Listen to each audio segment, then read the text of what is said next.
Bend that back in tune. Hey everyone, welcome to That Pedal Show. Viewers, comments and questions live. Dan here. Nick here. Hello.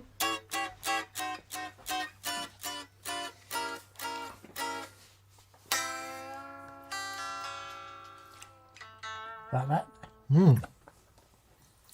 Like it would be a strong word. Welcome everyone. Happy Monday, or if it's nearly Tuesday for some of you, possibly. We are here to join you for viewers' comments and questions. Apologies, I've just finished eating something. How was it? I was quite hungry. Was it okay? I had a tortilla wrap with blackcurrant jam on it. Ooh. Because those are the two things that were most handy. Anyway, hello, BV. Thank you so much for helping us with the chat. Michael Giliberto is on. Hello, Michael. I have turned the super chats off, by the way, because We have ample. we have ample. I just want to make sure we get through them all. Glad to loud and clear. Thank you very much, Peter, Brendan, Albert, for letting us know you can hear and see us. Very kind of you. Ingship 4901 is on. Hello from also Edinburgh, he says. Michael Giliberto is on. Morley Robertson is on. Hey, Morley. G Barge, g'day mate. Hey, G. Chrissy Kitchen, Simon VRDJ. Hello, buddy. New shirt alert. He's on the ball. Okay. New shirts. Let's have some housekeeping music then, Dan. Okay. Here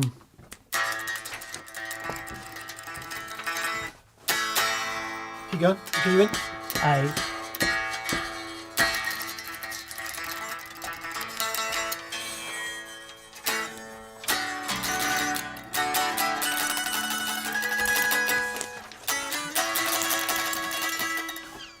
Oh, that feels like I need some sort of slow.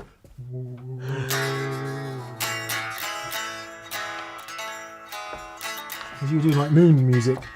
Anyway, this week's housekeeping. We do have some new shirts. The most interesting thing about the new shirts is there are new designs. We've got this one, which is called Spirit of Tone. It's a take on a whiskey label, don't you know? It says all sorts of interesting things on it. It does. Check it out. That's so cool. Yes. Pretty groovy, with an aged design. We've got new Stompio Continua, which is now called Stompio Tangentia. Because it has multiple tangents in there as well. And check out my flare. Dan's flare. Dan's flare. Badges, pin badges, other kinds of badges. All on that Pedal Show store. There is two more t-shirts actually. For those of you who get really bored with blue and black t-shirts, we've got one in mocha, don't you know? Mocha. With the Tone Busters thing. So that's us shilling our own wares. Please go to that Pedal Show store and buy stuff. Ah.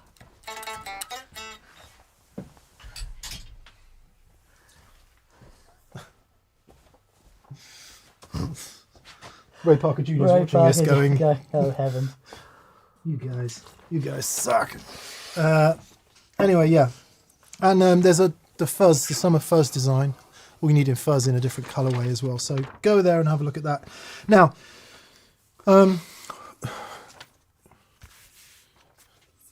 because of complications with tariffs into the US, we've sourced our teas from a different supplier that involves a lower tariff into the US. So we're managing to keep our prices relatively sensible as well. Yay! By sourcing our teas from a slightly different place than we did before, because the place we sourced them for before had a 50% tariff. It's so boring, I'm not going to carry on. Especially if the person deciding on the tariffs didn't change them every 5 minutes. But anyway, I'm not even going to... Let's carry on, shall we? Canada, we've missed you. Canada. Canada. Swing. Blame Canada. Blame Canada. No, don't blame Canada.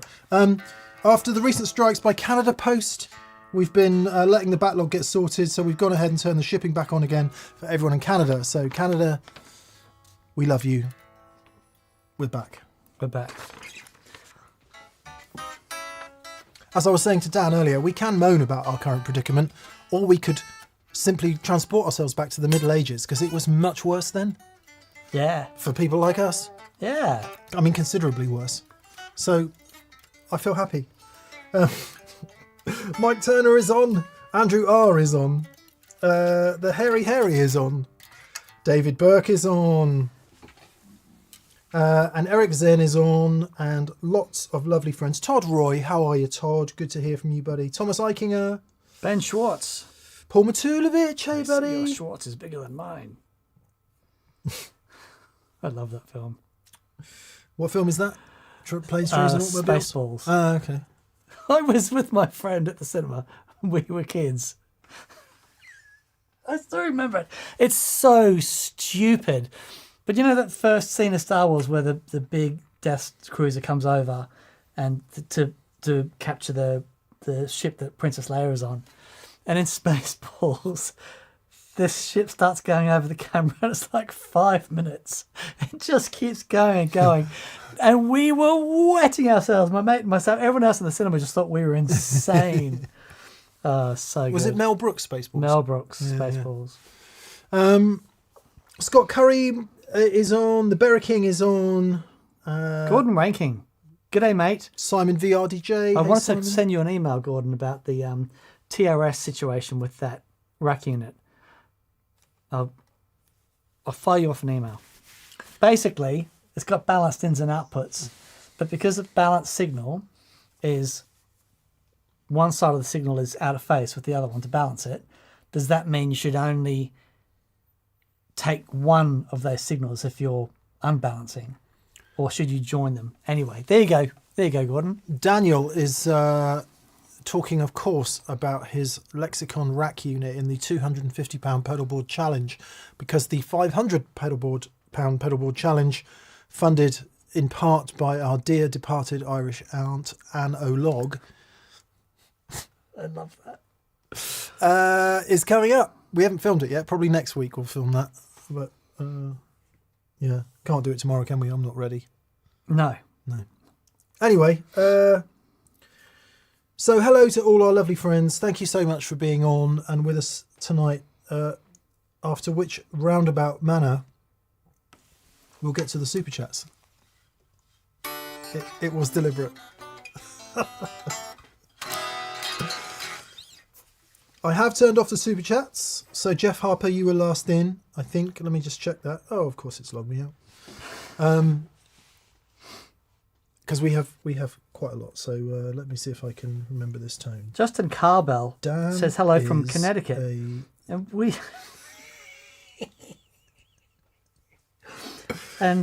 we were in Connecticut. Yeah. I see our dear friend Analog Mike. Analog Man. How lovely. Rusto Caps. Two-step verification, anyone? Oh boy. Says Dan will chat TGR return. It will be, but it'll be different.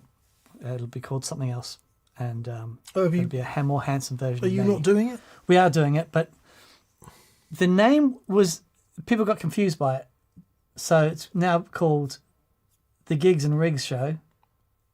Okay, better. Yeah. And it'll just be a bit simpler, but you know. Did people think it was Chat GPT? Yes, yeah, it was very silly. It was like, it was a stupid in-joke, and I've come to the conclusion that there is nothing more harmful than stupid in-jokes. How have we survived this long? Would be my next question then. Oh, where? Yeah. Well, it's got to be able to become an in-joke, hasn't it? I suppose. Mm. Yeah.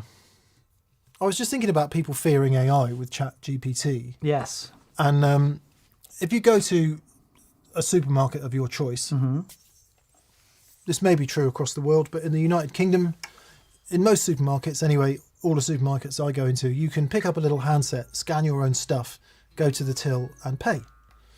And you don't have to like get it all out, put it on a conveyor, have someone scan it through. You can just do it, right? Which makes shoplifting really enticing, but... You just pick up the stuff and just go beep and put them in the basket. Just make the noise yourself. Yeah. Beep. Yeah. We're paying. Yeah. Beep. Anyway, I went into a supermarket, I think it was Saturday morning, and the scan your own stuff was moving through quite nicely. Very nicely indeed. And the queues of people at the regular tills Yep. to queue.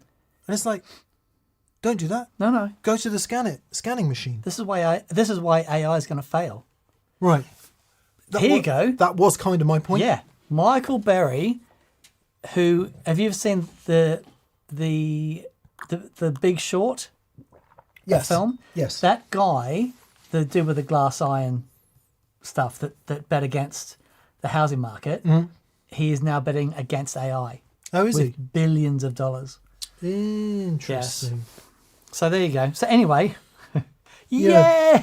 That was kind of my thought, though, that if something is life-affirmingly better as scanning your own produce and walking out with it without having to go through all that rigmarole is not catching on, then what hope is there for more complex technology, Dan? Yeah. Yep. Anyway, Ami Beaton says, new T-shirt design, Mick? Yes, there are 4 new so T-shirt good. designs, and they are in the store right now. Yes. That pedal show store. Make a wonderful Christmas gift. Yeah. We are Christmas season. Open Christmas season. And I'll make the gag again. If you don't like them, please buy them for someone you don't like. That's very good. Yeah. Noodle Hammer Effects 659 says, what is that, Gibson? This is a 1962 Gibson Les Paul SG. And it is my precious. I don't play pretty much any other guitar when I'm at home. No. I've noticed by the guitars that I see. I just love it. I just love it so much. John Quiros 8279. I love you, John. He says, I don't go into stores that do that because I don't work for them. Oh, that's good. And that is the common, like, number one, it's that's number one. They're taking our jobs. And number two, I don't want to do my own work in a store. What I want to do is it take longer. Yeah. I want to put all the stuff out of my trolley onto the thing, and then I want to pack it again into bags, and I want it to take a long time. Like, you work for yourself, John, and when you work for yourself, saving time and energy is really important. Anyway, I can't convince you. We are, of course, entitled to our own Indeed. things. It is annoying, I have to say, if you do have a lot of stuff and they single you out for a recount. Yep. Frank Zimprick, this is original, just in case you're wondering. So this is 62 to go alongside the 61 Junior. I love them so much. Is it wrong to like really love them? What could be wrong about that, I Dan? just love being in the room with them, looking at them, going, look at those, aren't they pretty? And they've got stories. I love the stories with them. Evan Ward says the job things is big. It is big, but that ship has sailed, my friend. All that cheap stuff you buy off Amazon, and all those non-British motorcycles you buy, all that non-British steel you buy, etc., etc., etc. That ship has really sailed. But yeah, I hear you.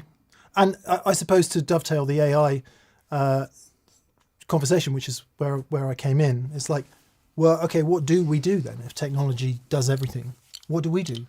And I tell you what I'm going to do. Tell me. Sit down. I spent 13, 14 hours on my feet yesterday. Wow. Just doing stuff. I love a good sit. Yeah. It's really nice. So if the result is increased leisure. Yeah.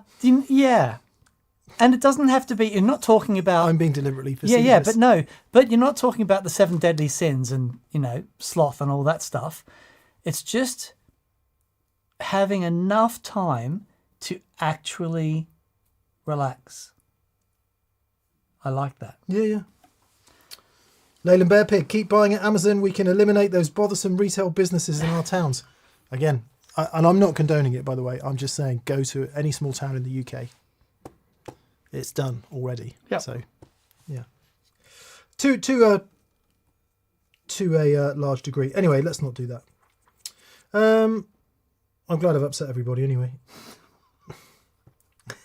If you're gonna, you know. Welcome to that pedal show. You know.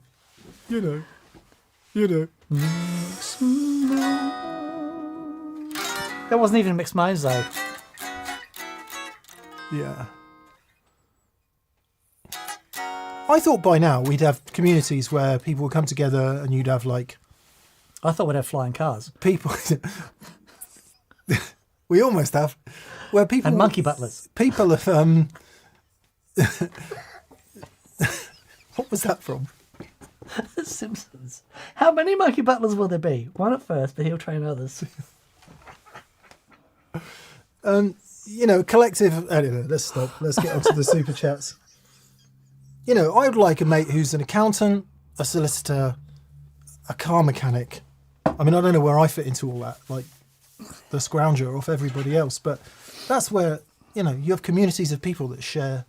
Oh yeah. But I think we did that back in just after the Middle Ages. Yeah. This is an interesting. Well, not an interesting question, but a question that I have is, I wonder what this will do to cities, because you no longer have to be in a centralised location to do all this sort of stuff. You say that, right? Right. The internet and broadband, right, Yes. was supposed to be a great democratiser. And If you're not in a city Yep. with fast broadband, Yep. you have a massive competitive disadvantage. It's done the opposite. Broadband access has done the opposite for businesses, I think. Yeah, I would agree. But that will change. That will change. Anyway, shall I keep moaning? Yeah, let's go. Anyway. We're going to really have to hurry up because we've now done 20 minutes of talking about absolutely nothing. We're going to rival the truth about vintage amps for not getting to the point here. Anyway, here we go. Plexico, Duncan, how are you, buddy? Hey, mate. He says, hi, DNM. What are your thoughts on the Thorpe DX and Lazy J, Thorpe FX, I think, and Lazy J collaboration? Peace. Love it. Yeah, we've got one. We just haven't plugged it in yet. Yeah. So, little story about that pedal. Jesse, he talked to me about this a few years ago, and they've been working on this a long time to get it right, because Jesse is fastidious, as is Thorpe, and they sent me a couple of images of prototypes, and they worked really hard just to get the look and feel of the whole thing right. And you keep telling the story, I'll go and get the pedal. Yeah. But I think they've done an amazing job. I think Thorpe is actually very talented at getting amplifiers that are legendary, like the J20 and the Selmer bass and treble, and actually sort of engineering them and getting the topology of them to work in a pedal thing. And it's a really tricky thing to do because you don't know what that's going to be plugged into. But I think it sounds really fantastic, as does his Scarlet Tunic, which is here somewhere as well. But yeah, I think it's absolutely brilliant. Absolutely brilliant. So some suspense for build-up. Oh, okay. Music now? Okay.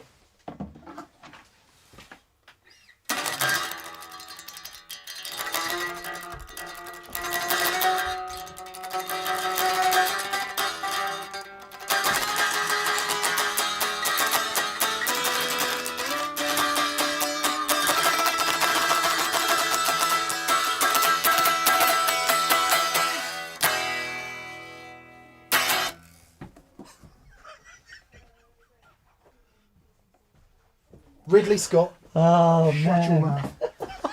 Shut your mouth. That was, I mean, come on. Funny. Come on. Doesn't it look brilliant? Hey, I couldn't do that, Dan. Really cool. So that's the pedal that we're talking about. Yeah, it's And done a we'll wonderful plug it job. up soon and have a good listen. Yeah. So I'm actually going to be using the my J20 on these up and coming gigs. Oh, great. My AC10, as much as I love it, I mean, it's an astonishing amplifier, but I just needed a little bit more headroom.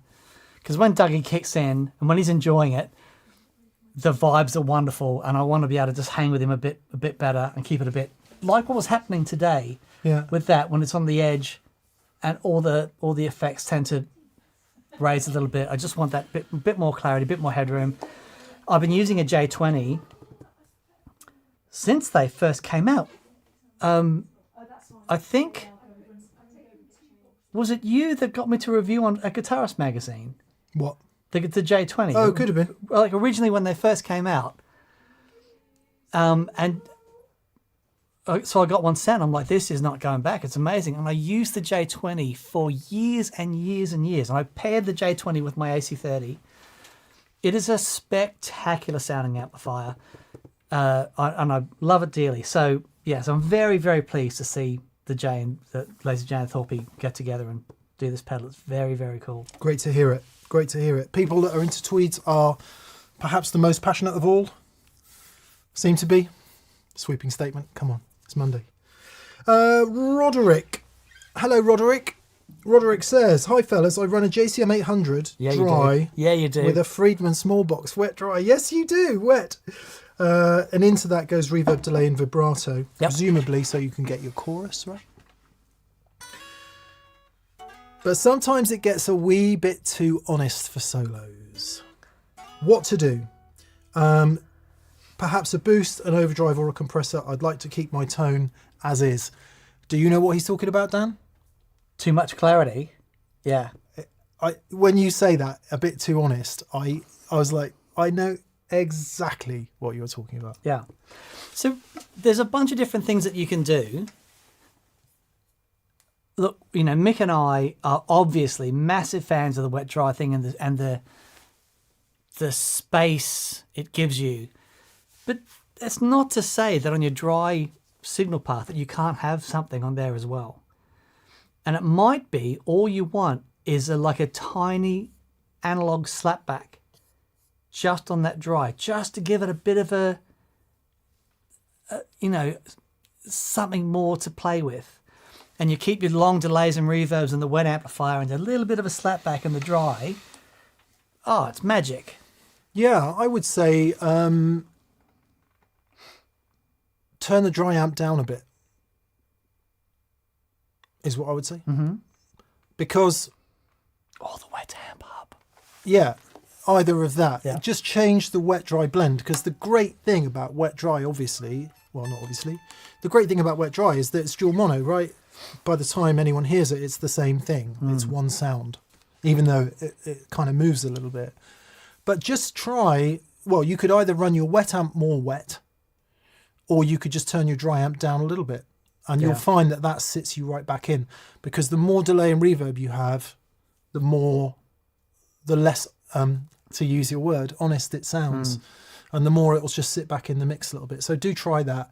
Other than that, a little bit more gain. It's the opposite problem that a lot of people have, actually.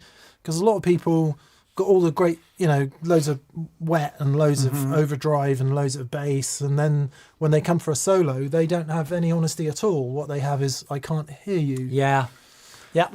And so you do the opposite in that situation. So try that. Try what Dan suggested, but also try just changing the balance of your wet and dry amps. Bit more wet, bit less dry. See how you get on with that. Just one final thought on that. It is utterly astonishing. If you turn the dry amp off completely and just play your wet amp, turn the dry amp down to 0 and turn it on, and you will be amazed how quiet that thing starts having an effect. Yeah. Yeah, just that tiny bit of clarity. Yeah. Phil, we often go to Phil X as an example of this. He uses his 100-watt stack as the wet amp, and he's got a 5-watt Greer as the dry. And I think they're both dry. He hardly uses anything. But the Greer, the sound guy says to him, "What are you using that for?" He says, "Check this out." And he turns them both on. And the sound guy goes, "That sounds absolutely fantastic." This is playing with Bon Jovi. He goes, "Right." He turns the Greer off. Sound guy's just blown away. He says, that dry thing just adds the clarity. So yeah, it's such a cool thing. Happy days. Morley Robertson. Hey, Morley. Hi, Morley. Says, I asked about parallel delays last week, wondering if you tried the Red Witch Titan that has 3 delays that can be used in parallel or in series. I saw one for sale and was curious. I haven't seen that. Wasn't one of the TC Electronic multi-delays, didn't that have a parallel option?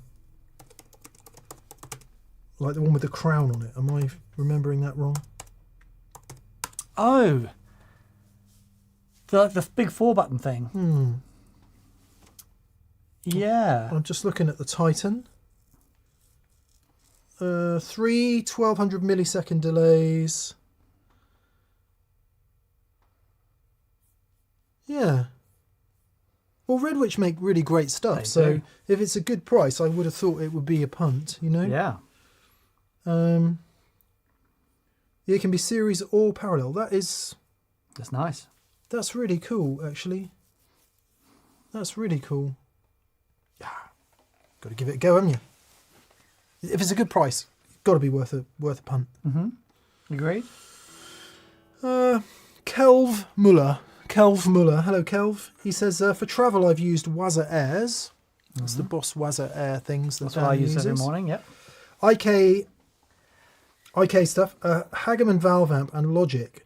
Where I've landed is a Boss IR2 with 1 or 2 pedals. No menus, just knobs. I can play through headphones or plug into a powered speaker. Thank you for your input. Thank you for your input.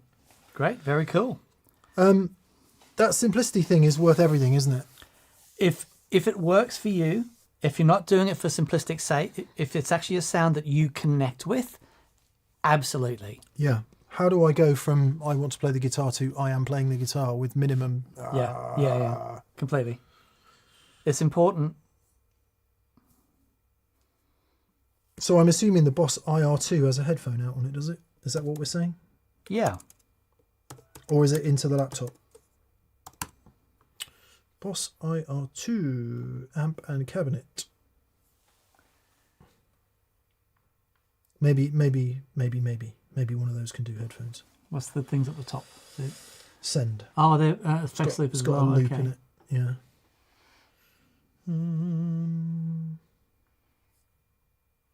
Gee, they're good. Anyway. Nice one. Glad you found something that works. Beautiful.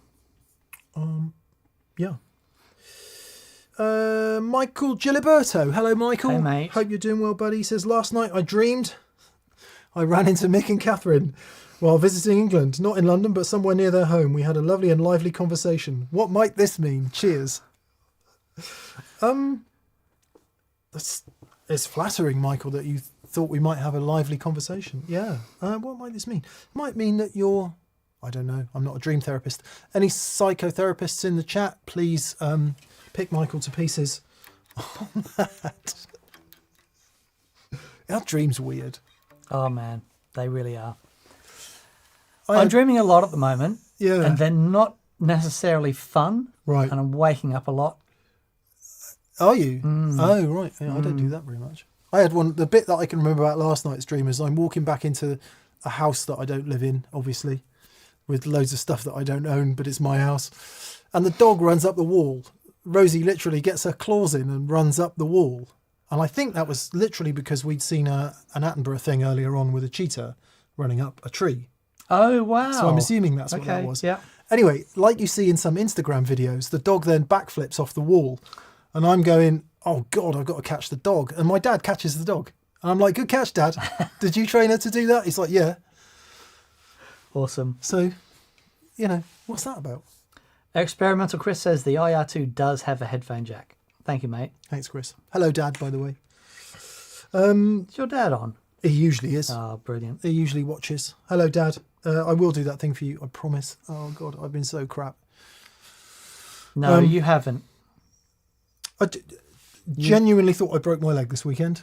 Really? Yeah. How? Last Wednesday, I was getting like these horrific pains in my shin after running. So I thought, yeah, shin splints. Shin splints. Yeah, Got to be shin splints. I got those. And it was only in one leg. So I thought, yeah, fair enough. Anyway, it just got worse and worse and worse. Started swelling up. Bruising appears. Little bit of bruising. And I'm like, this ain't right. So I thought I'll give it to the weekend and see what's going to happen. Over the weekend, it was like hella painful. So like, I mean, I still managed Dude. to walk like 10 miles with the Yeah. dog and do too much. And today, if it was bad today, I was gonna go to the walk-in centre and have it x-rayed. But actually last night I did a load of stretching, rolling, ice packs and stuff like that. And today it's just painful. Okay. As opposed to hella painful. Okay. So yeah. So I think probably shin splints. Yeah. I had those. It stopped my running career. Yeah. And like really serious pain. Oh, it's horrific. Yeah. But I Googled it and it said it could be a stress fracture. Any doctors on? Let me know what you think. I got a rash. Yeah. It's W Home 7471 never walked 10 miles with his dog. Yeah, I do, because I walk about 3 miles a day. About that. And some days it's 4. But some days only 2. Honestly, and Mick will send me screenshots of his Apple Watch, and it's puts me to shame. Yeah. Average Sunday for me is about 22 to 23 kilometres That's incredible, dude. on my feet. I get an hour of rolling in, Yeah. and then done. Straight back to the new lounge with the buttons again. Well, on that, Daniel, Yes. Eagle Ray Rob says, Daniel, congratulations on what appears to be the inevitable brown belt. Oh, thank you, mate. Actually, it's the full clip. It's the 4th stripe on my purple belt, so brown belt is next. And probably be maybe Christmas next year if I keep going with the same vigor and intensity that I'm training with at the moment. I'll get my brown belt Christmas next year. I'm generally a stripe a year. Been training for 14 years now. Got my purple when I was 49. I'm 54 now. Yeah, but thank you. That's really fun. Congrats, mate. Thank you, buddy. It's a big deal. I mean, it's been it's just a lot of effort over a long time, isn't it? Yeah. And I guess the reward of that consistency and commitment is Self-doubt and crippling anxiety. hatred. Yeah.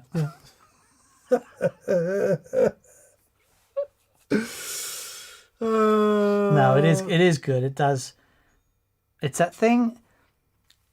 There's a really great grappler, probably one of the best grapplers ever to have lived, a guy called Gordon Ryan, and he said this quote a while ago that has really sort of stuck with me. And he said, motivation will come and go. Or lots of things will change. He said, but discipline shouldn't. Yeah. Discipline's the thing that gets you through all that stuff. Because you have, good days and bad days, and I've got bad, training when I'm going, what on earth am I doing? It's just crazy. But actually, you get through that, and then you have good days. But it's the discipline that keeps you going. Yeah. I really dig that. It's a bit like the Atomic Habits thing, isn't it? Exactly that. You're not doing it for the result, you're doing it for the doing. Yeah. And therefore today's job is to get up, do this. Yeah. Yeah. Yeah. And that's your focus, yeah. But I'm a big fan of that way of thinking when you're present enough to do it, when one is present enough to do it. Yeah. Ooh, Brad Enya says, any mention that Split Ends is touring again? Yes, I saw this announced. That will be fantastic. I'm wondering who the lineup's going to be. Yeah, because originally, when Split Ends broke up the first time, Paul Hester was on drums, who went to play drums with Crowded House, who then passed away. So, really looking forward to see who the lineup's going to be. But oh man, they had some wonderful songs. And Neil Finn joined Split Ends with his big brother was in the band. He joined Split Ends when he was 17. And by the time he was 18, he'd written some of the most astonishing songs. Yeah, great band. So hopefully they'll tour the UK and I'll be there with very large bells on. Nice. Brian Passenger Ferry. Very good. Well done. Brian Passenger Ferry says, hi DNM, I really enjoy your channel. You wake up feeling mercurial yet unhinged. You decide to make the ultimate experimental album. What type of music do you think that would end up featuring? Oh, lovely question. I wake up feeling mercurial yet unhinged most days. So you're going to make an experimental album. What type of music do you think it would end up featuring? Says Brian Passenger Ferry. I wouldn't think about it. I'd just let it happen with anything that comes into your vision, anything that comes into your path. So basically 85 minutes of unlistenable madness. Yeah. Yeah. But I remember years ago being a kid, and they showed you how they made the Star Wars soundtrack, right? And how they made all the laser sounds and stuff. And I was fascinated with it because they got the laser sounds by going and tapping the wires on telegraph poles, and just the most creative process. And I just was floored. And then just looking at the whole Foley thing and how they would just experiment till they find these sounds. And I just love that idea, and that you can turn this experimentation into music. That idea of that. I was going along the other day we have a Mini, and the windscreen wipers were going, and they were creating the most awesome beat. It was like gadoo, gat, gadoo, gat, gadoo, gat, gadoo, gat, and I was like, yeah, that's Steve Jordan. That is. And then what you could, and then what do? You go out with a field recorder. Yes. Record the sound of the road. Yep. Cut it to the loop of the thing. I think that's the way I would take it. And every time I hear something like that, I think, I'm going to do that. I'm going to do that. And then I've got like 85 jobs to do, so I don't do it. There is a wonderful clip of Billie Eilish, her brother... Silly Eilish. Her brother, and I can't remember his name right now, but Finn was being interviewed, and he's talking about his production process because he's her producer, and they were talking about the song Bad Guy. And I have to send you this clip because it's incredible. Bad Guy by whom? Billie Eilish. Oh, yeah. And he says, well, in Australia, when you cross the road and you press the button, you wait for the little green man. When the little green man goes, the little thing that goes tick, tick, tick, tick, tick, tick, to let you know, to let blind people know that it's cut across the road. Yeah. And he sampled that. Yeah, I and love that became the hi-hats in Bad Guy. And he shows you, and everyone's freaking out. It's just... so music is everywhere. Music is everywhere. How great. Yeah, in even in things that aren't man-made, the rhythm of stuff is a beautiful thing. Yeah. So, I'd love to think we'd try that. Yeah. Maybe we could do a challenge. Oh, that is... someone said, could we do more music challenges? I actually, for my 345 vlog, I put down the drums and the bass to a track. I was like, there is no way on earth I can finish this in time. So, you just got to stop. Yeah. Which is really annoying because it just takes forever, doesn't it? It takes forever when you're doing it by yourself. But I love that. Like, grab one guitar and do the whole track with one guitar. Drums, bass. Anything else in the track is not allowed to be a conventional instrument. Great. Yeah? Yeah, perfect. Love it. Yep, all right, done. Love it. And then obviously you can use pedals to manipulate the sound. Yeah, I think you could do it. You have to have a guitar. You choose one guitar, and it has to do everything. Drums, sax solos. Oh, I see. Okay. I was thinking of actually making sounds other ways, but this is a guitar channel. But I mean... Yeah. All right, let's refine it's all there. Yeah. It's all there. You can pick it up now. That's the sound of something falling over, isn't it? Or a mouse falling downstairs.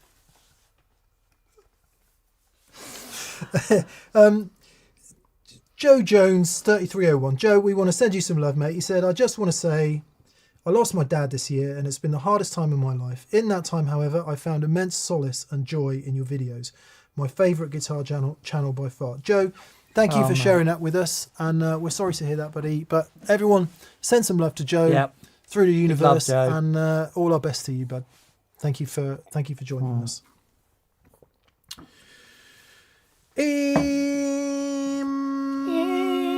Next would be Johnny T. Two questions from Johnny. Number one, Mick, why did Beatle George not use his ES345 much? Because he was a Chet Atkins devotee. Oh. He loved Chet Atkins. And if you, I think you can hear. I think you can hear George. And if you watch Abbey Road, oh God. going to say something semi-controversial Go on then. here. George is amazing, right? Yeah. Totally amazing. Wrote some amazing songs. Played amazing guitar. I think what you saw in Abbey Road, is that what it's called? That documentary? Let It Be. Get Back. Get Back. The Peter Jackson one. Yeah. Like, the thing I can't even remember. In Get Back, sorry. What you can see in Get Back is the gulf that had opened up between McCartney and everybody else. But I think you can see George holding on to wanting to be a good guitar player. Oh, interesting. He's trying to use the wah wah, right? Yeah. Because Clapton's using it and Hendrix is using it and they're all using it. And he's doing all this stuff and I think he's trying to fit among his peers. And he was so into the Chet picking thing. You can hear it in the earlier Beatles stuff. Actually, you can hear it all over Help as well. Where he's got the Gretsch and lots of his solos are rock and rolly picking-y. Okay. And again, this is pure conjecture, right? I'm by no means a George Harrison or Beatles expert. And I think what you saw George do after that was blossom. Right. And sort of start to leave that behind a little bit more. But yes, Johnny T says George got fed up with his Gretsch sound and wanted a Strat. And then you got Rocky and all that shenanigans. But my heart was bleeding for him during some of that documentary because, like, McCartney was like Rocket Man, wasn't he? Oh, yeah. He was on another plane. He was in a period of artistic. I mean, he was always in a period of artistic genius. Still is. And this comes as someone who was always more of a George fan, right? A John fan. And you just watch him and he's like, oh my God, there is no height you cannot reach. Yeah. And everyone else, I just sort of felt like everyone else is looking at him going, Wings, the band the Beatles could have been. So anyway, to a long and conjectureful answer to your question, I think because he was massively into Chet Atkins and loved his Gretsch. Yeah, very cool. But if you then say that he was getting bored of it and wanted to investigate other guitars, I don't know. John was sort of welded to the Casino by then, wasn't he? So Right. maybe he wanted something different. Conjecture.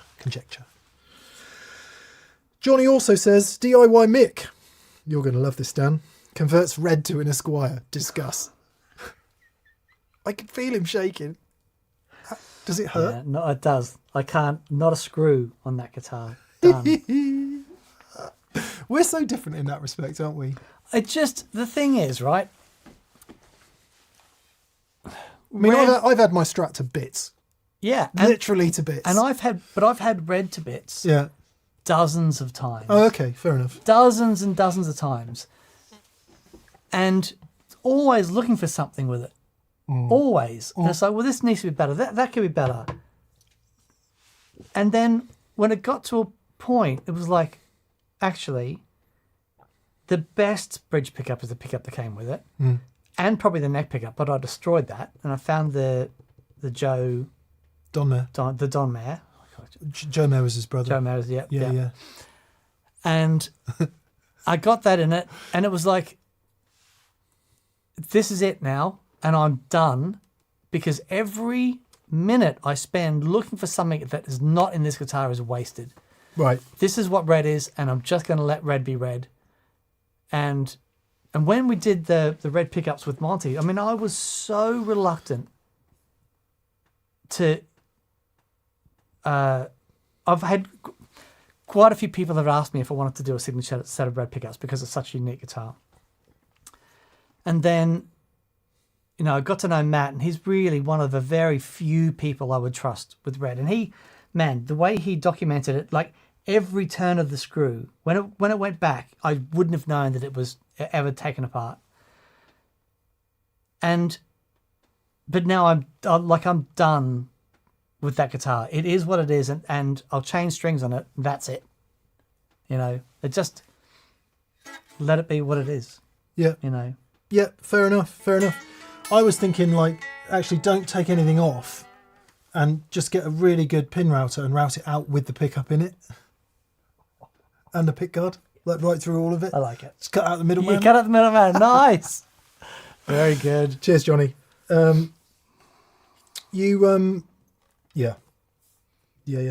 Thanks. There's an interesting George chat unfolding in the main chat as well. So thanks for everyone's input into that. David Tompkins says 4240. David Tompkins 4242 says, I gave up on Get Back after about an hour. It was too slow and tedious. Did it get better? I'm guessing you're not a Beatles fan, David.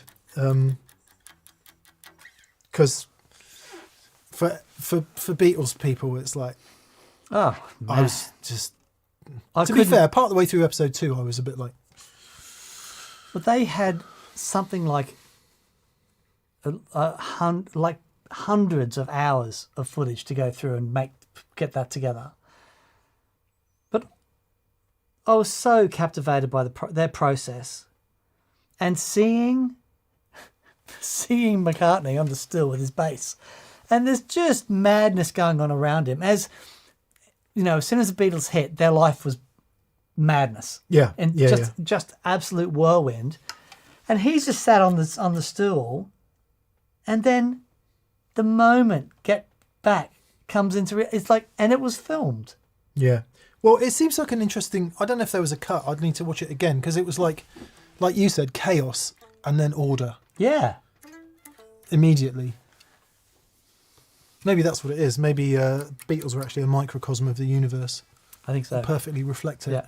Yeah. They did everything first. So good.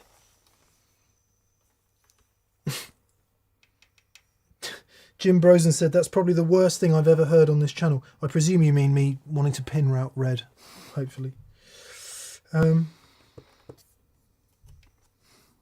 Andrew R. Hello, Andrew. Hi, Andrew. Andrew R. Hello, buddy. He says, hey, DNM, I was using my analog Boss OC2 this weekend for a synth bass sound. One of the guitarists was really fizzy till he found out it's monophonic. Do you see a use for a monophonic octave, or would you go digital? Oh, no, monophonic. Just go wet dry. And the OC has such a specific sound. Yeah. Like the OC5, cool they've tried to do it in the OC5, and it's not. Yeah. No, I use the OC5 on my board, and it never quite sits right. Yeah. The OC2 is wonderful. Loads of bass players use, it's such a staple for bass players. And also, so you're using it for a synth bass sound. Does that mean you're playing guitar and trying to get a synth bass sound? And so I guess the answer is, if you're playing single notes, don't worry about polyphonic. Yeah, completely. If you're playing more than one note at once, then you need something that's polyphonic. But if you're playing one note at a time and you like the sound of it, stick with the OC2.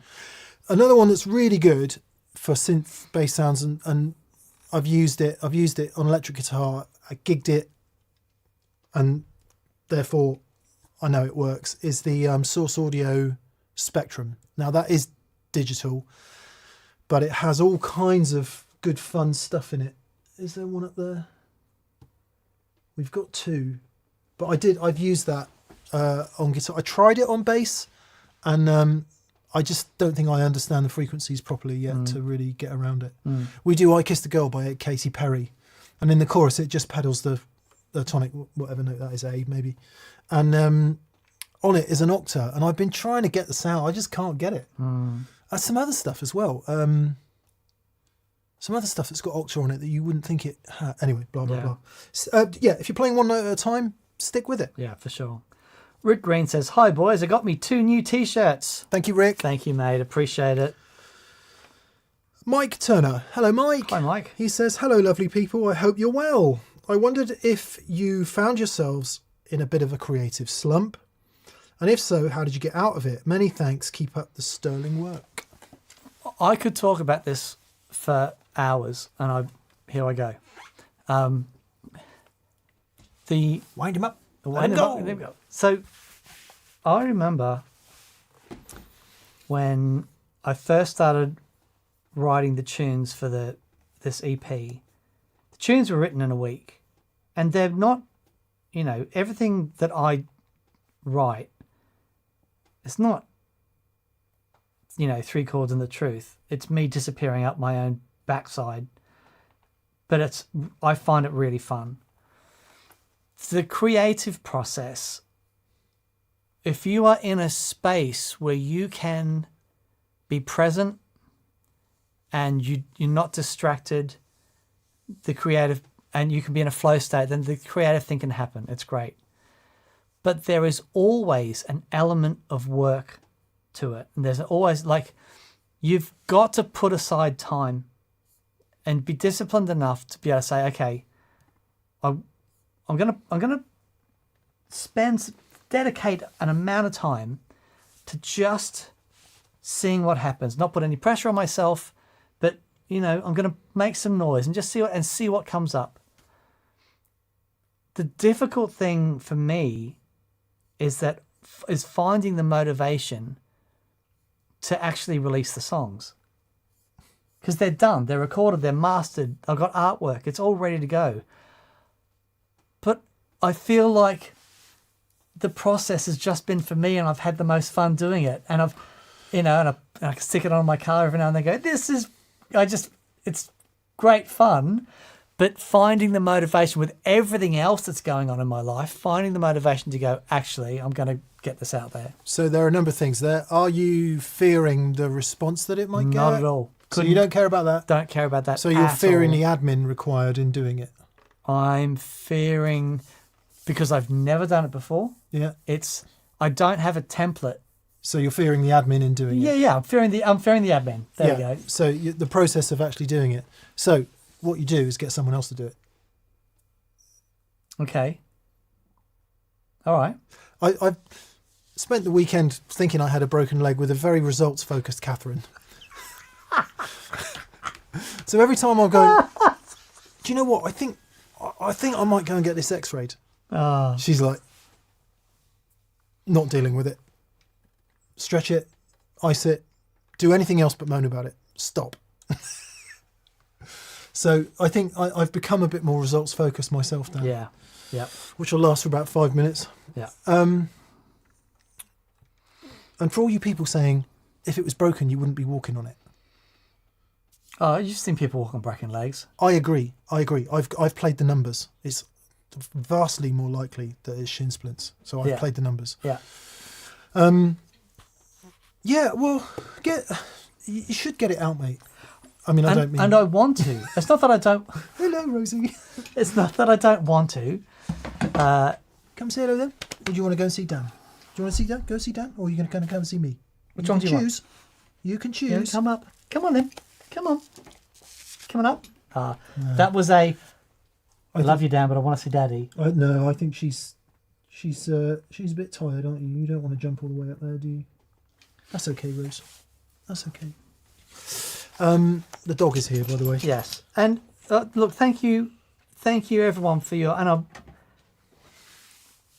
I will get it done. It is, oh man. Check out Rosie's Gibson collar.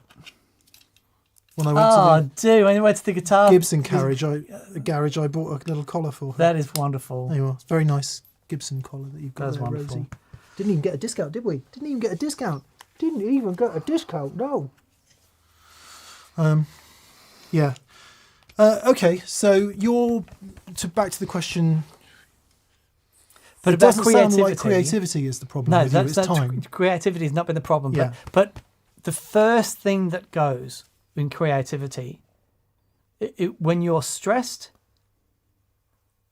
when you're overworked, the first thing that goes is creativity. Yeah. Because you need headspace, and the magic happens in space. I heard Robin Ford talking about this and about where all of the ideas, and it's like having space and grace to move around in space and allow yourself to experiment and make mistakes and find stuff that you like and that you don't like. And as soon as you go, no, I can't, I need to be working because this needs to be done, that, and that, the creativity goes out the window. So you need to dedicate some time to it. Yeah, and so that's problem one, and I'm the same as Dan. I've got no problem with creativity. I've got like flipping a million things I want to get down. My problem is time and being able to give the time to it and stop what you're doing and divert your life to be able to do it. I guess a lot of other people have the opposite problem. Maybe you've given it some time and you don't feel creative when you've got the time, and that's the hard thing, isn't it? How do you marry the available time up with your creativity? And I think Dan's right. You just have to, if you lead a busy life like most of us do, you've just got to put some time in and do what you can when you do it. And if it's in any way possible, try not to beat yourself up because it's fallen below your expectation of what your ultimate creativity might be. I was saying to Dan, I had a real downer this weekend. I saw some AI content on Instagram. There's a thing on Instagram now where somebody will take a classic song and reimagine it in a different style. And there's one guy in particular who does classic soul versions of... And yacht rock. Of famous songs. And by all accounts, it's all AI generated. And I just listened to it going, oh, wow, that is literally better than anything I could ever do. He's just generated something AI. Put a prompt in and away it goes. The sounds, the everything about it was just fantastic, and it's better than anything I could do. Like if I record something and put it out there, it wouldn't sound as good. And then you've just got to have that. Well, why am I doing it then?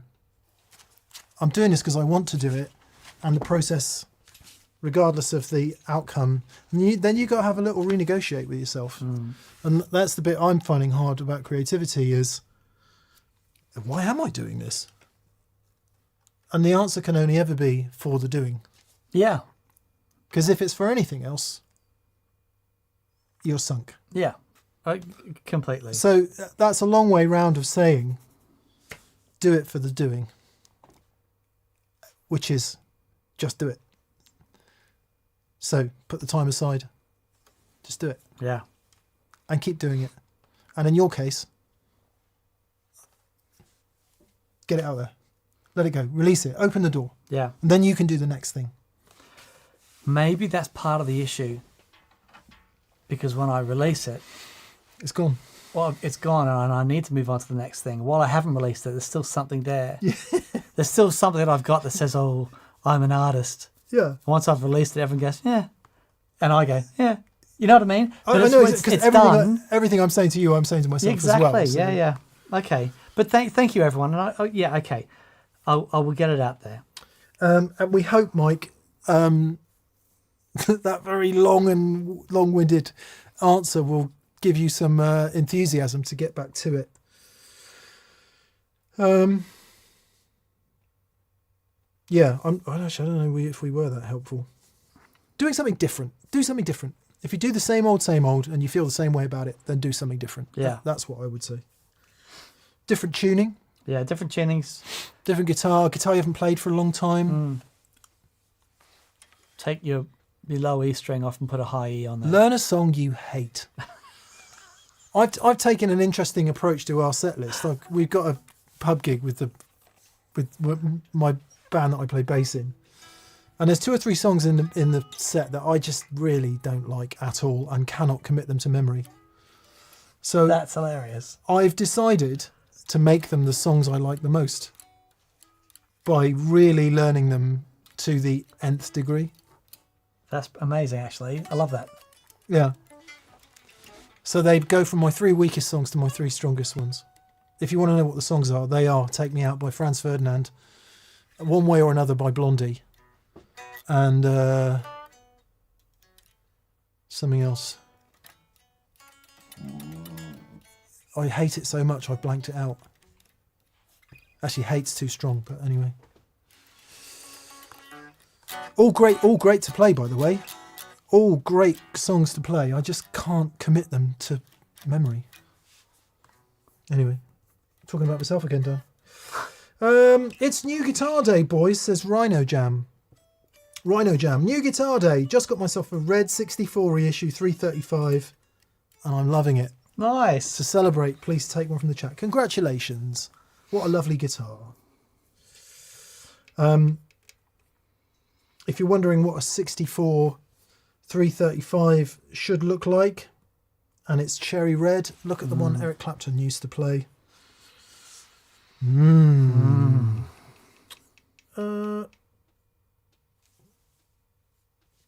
So then, let's have a...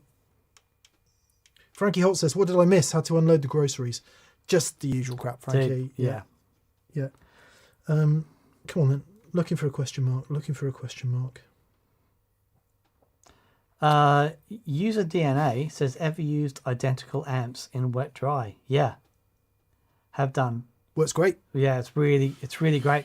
It's if you have an amp that you absolutely love and it gives you everything, having two of them gives you more love. That's really wonderful. The great thing about wet dry is you can do that, or you can use amps that are vastly different. In stereo, you want them to be at least very similar, but in wet dry, you can go either way. But absolutely, if you have an amp that you love, two of them, one dry, one wet, magic. La magique. Cheerio, Gordon. Gordon saying he's got to run. Hope you well, bud. Cheers, mate. Thank you for the Bigsby Springs, by the way.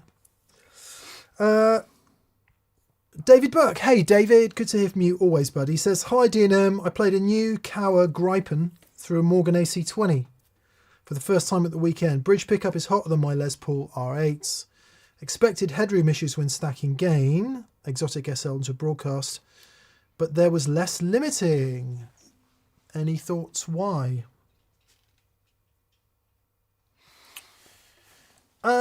So when you say the bridge pickup is hotter, do you mean in K terms?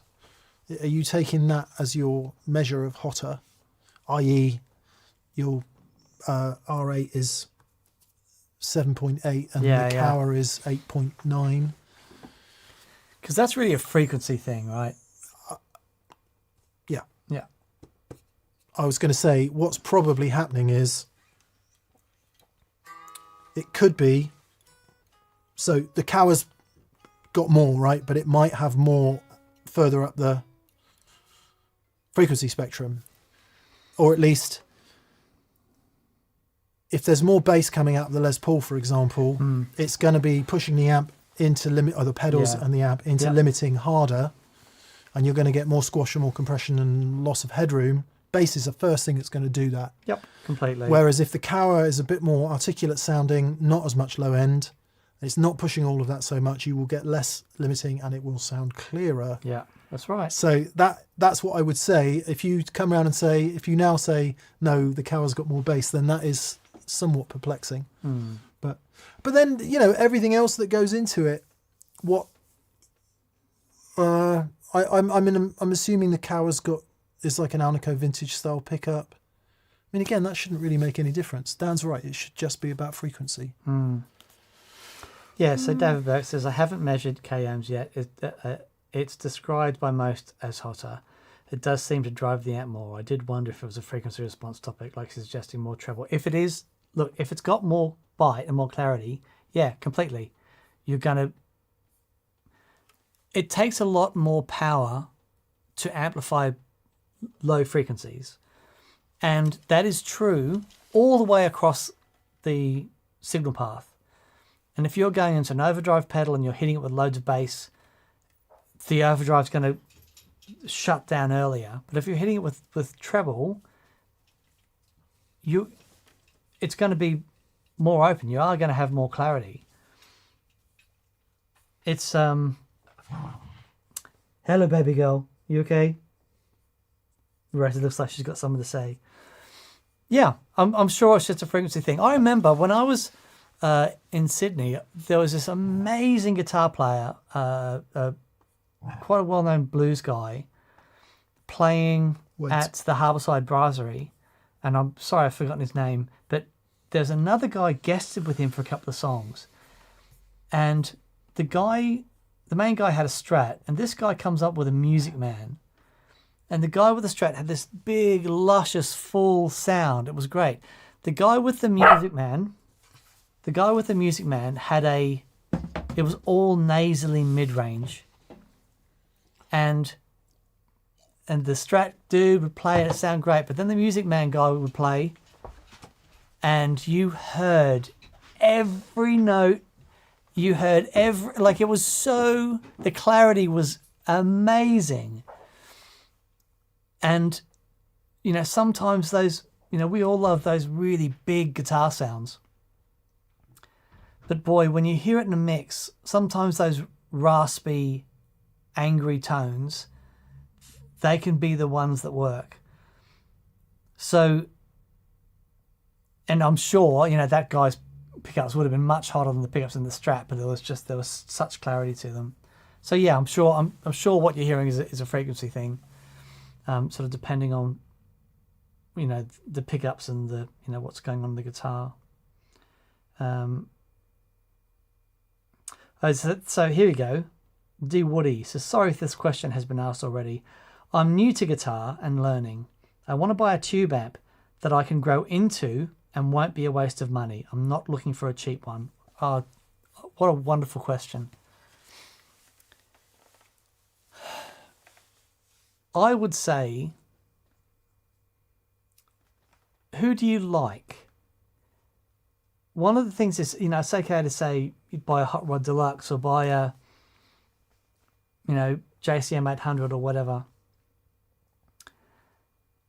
If you're a metal guy, for example,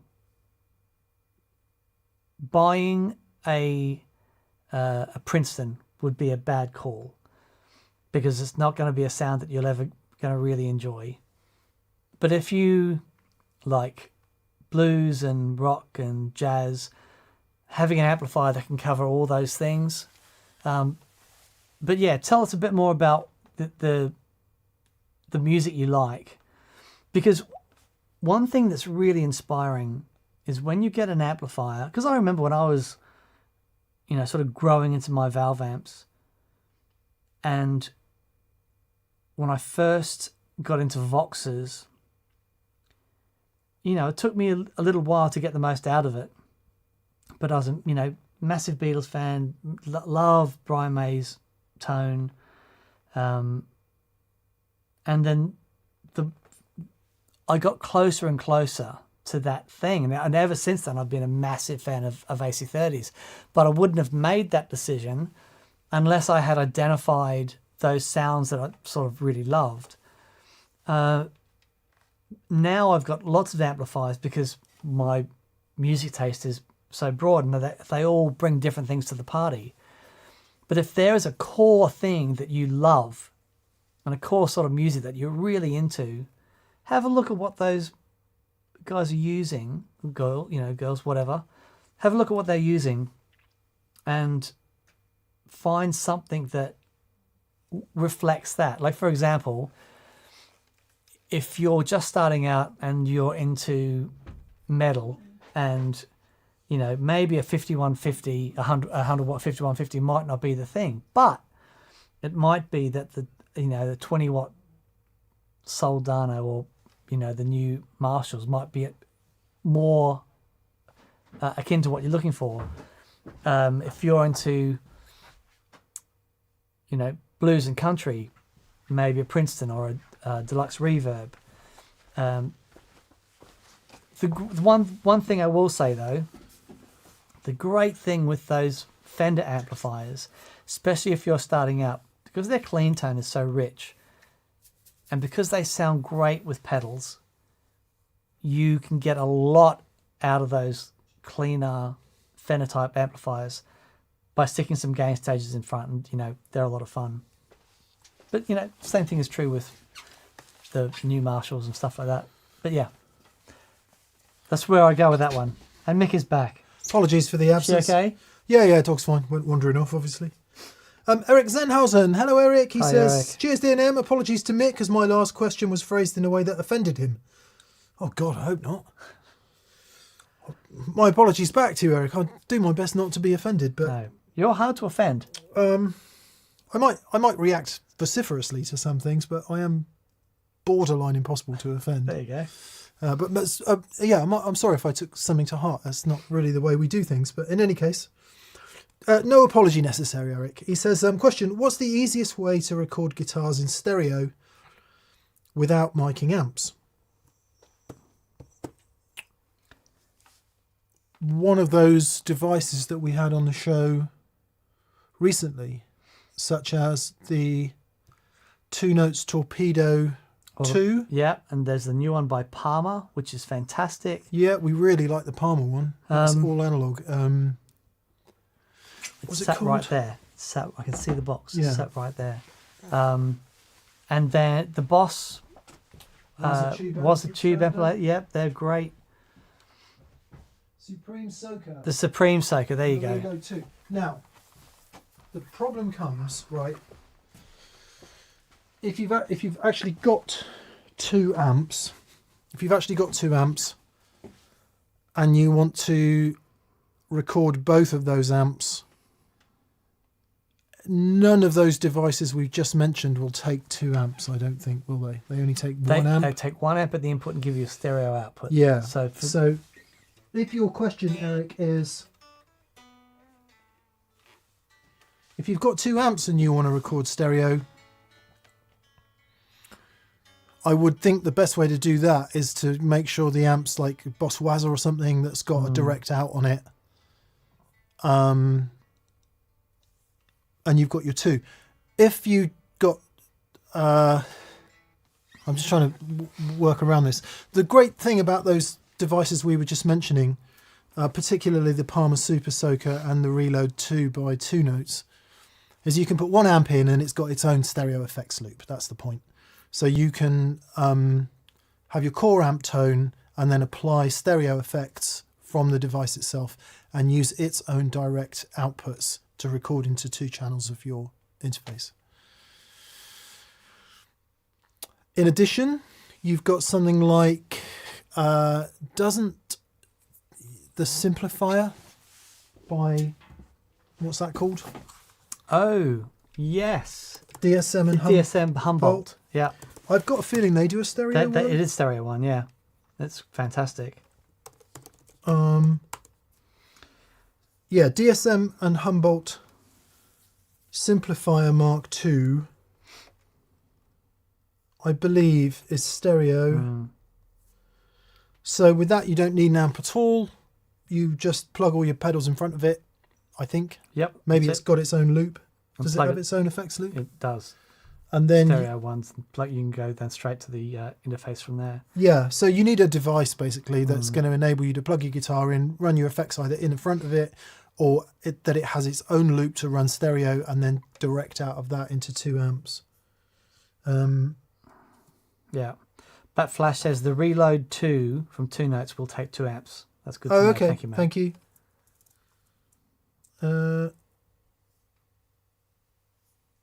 Yeah. H&K Redbox. Yeah. Nice. Yeah. Hope that helps, Eric. Just trying to think of anything obvious that we've missed. I mean, it depends how far down the rabbit hole you want to go, but you could just get a couple of little tone X's and go left and right out of them into your, you know, there's a bunch of different ways to do it if you don't want to mic up amplifiers. And simpler than all of the above, if you've got a few pedals, or however you create your sounds, and out of that comes a stereo output. So, for example, out of your stereo reverb or a stereo delay, just plug them into 2 channels of your audio interface, if that's how you're recording, and apply amplifier and cabinet simulation in the software of the recording device. So if you're using GarageBand, for example, you can use GarageBand's own amps. If you're using something like what's the one I'm thinking of that everybody uses? Propeller, Reactor. Also, anyway, they're all basically the same. All the DAWs, digital audio workstations, they all offer broadly the same functionality, and they usually have some sort of amplifier simulation in them. Failing that, use a plugin. So yeah, lots of ways around it. yeah. What's it called? Reason. No. Cubase. Cubase. Luna. No. Are you thinking of a DAW? Yeah. Cakewalk? No. Logic? No. It's one that all the kids use. All the cool kids. Reason. Don't they all use Reason? No, they use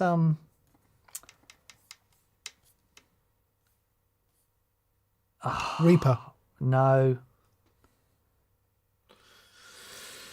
Well, there we are. Ableton. Ableton. That's what I was thinking Not of. Ableton. Yeah.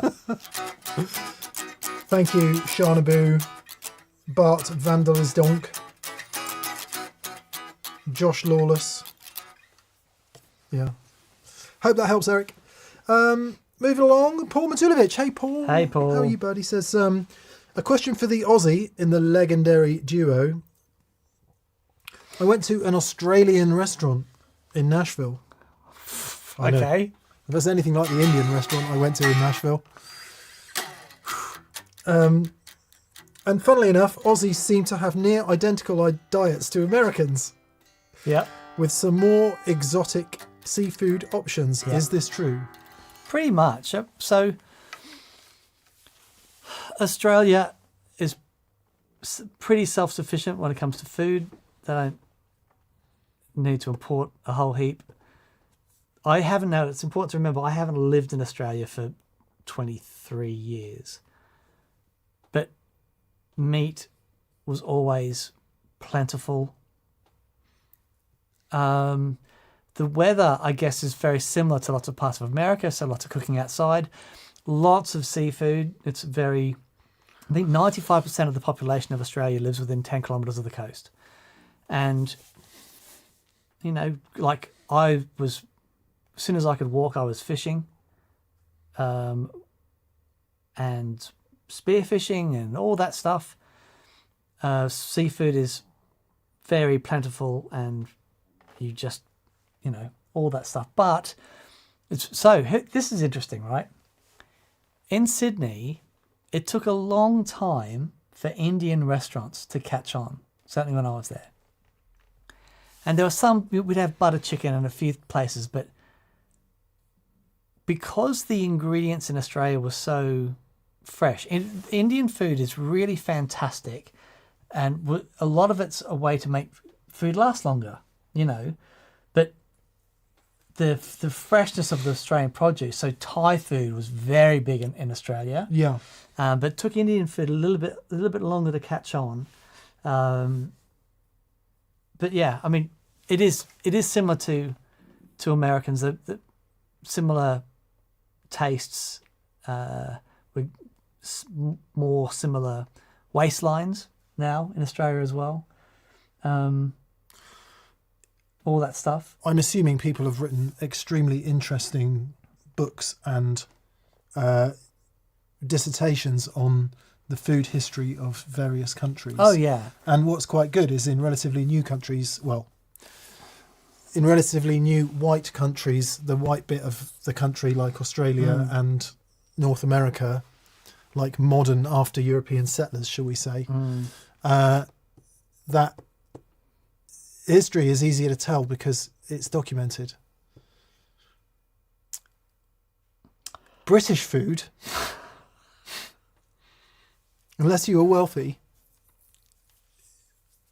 I'm going to say Jamie Oliver saved British food. Oh, that's interesting, yeah. Reinvented. Yeah. He almost single-handedly turned England, I'm going to say, I don't want to speak for the whole of Britain, but all of England from a place of absolutely diabolical crap to you can eat well here now. And that's happened in a 25-year period. Yeah. I mean, you could always eat well if you went to good restaurants and stuff, but the majority of people now can eat well out. Yeah. That was not the case 25 years Yeah. ago. Yeah. And I think maybe to come around to the point, Australia and the US have always been ahead of the UK in that respect. Sure. Would you say? Yeah. The other thing is we have quite a lot of exotic meat. So I say exotic, emus, ostrich, kangaroos, crocodile. It's not uncommon to be offered those in a burger, or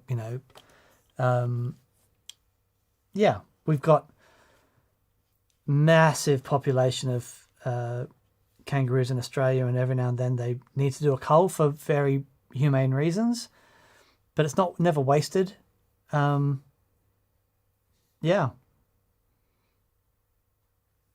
Yeah. There we Good are. stuff. There we are. Soul Assassin says Gordon Ramsay too. Yeah, I know. And Hugh Fearnley-Whittingstall, and there's a handful of them. Oh, I used to love those cooking channels. I say this all the time. They made men of my generation interested in. I mean, I'm not saying nobody is. I'm saying in general, right? They made men of my generation interested in food, and cooking food was a cool thing to do and an enjoyable thing to do. And don't tell anyone, but it did impress girls as well. Oh, yeah. Yeah, for sure. So, for that reason alone.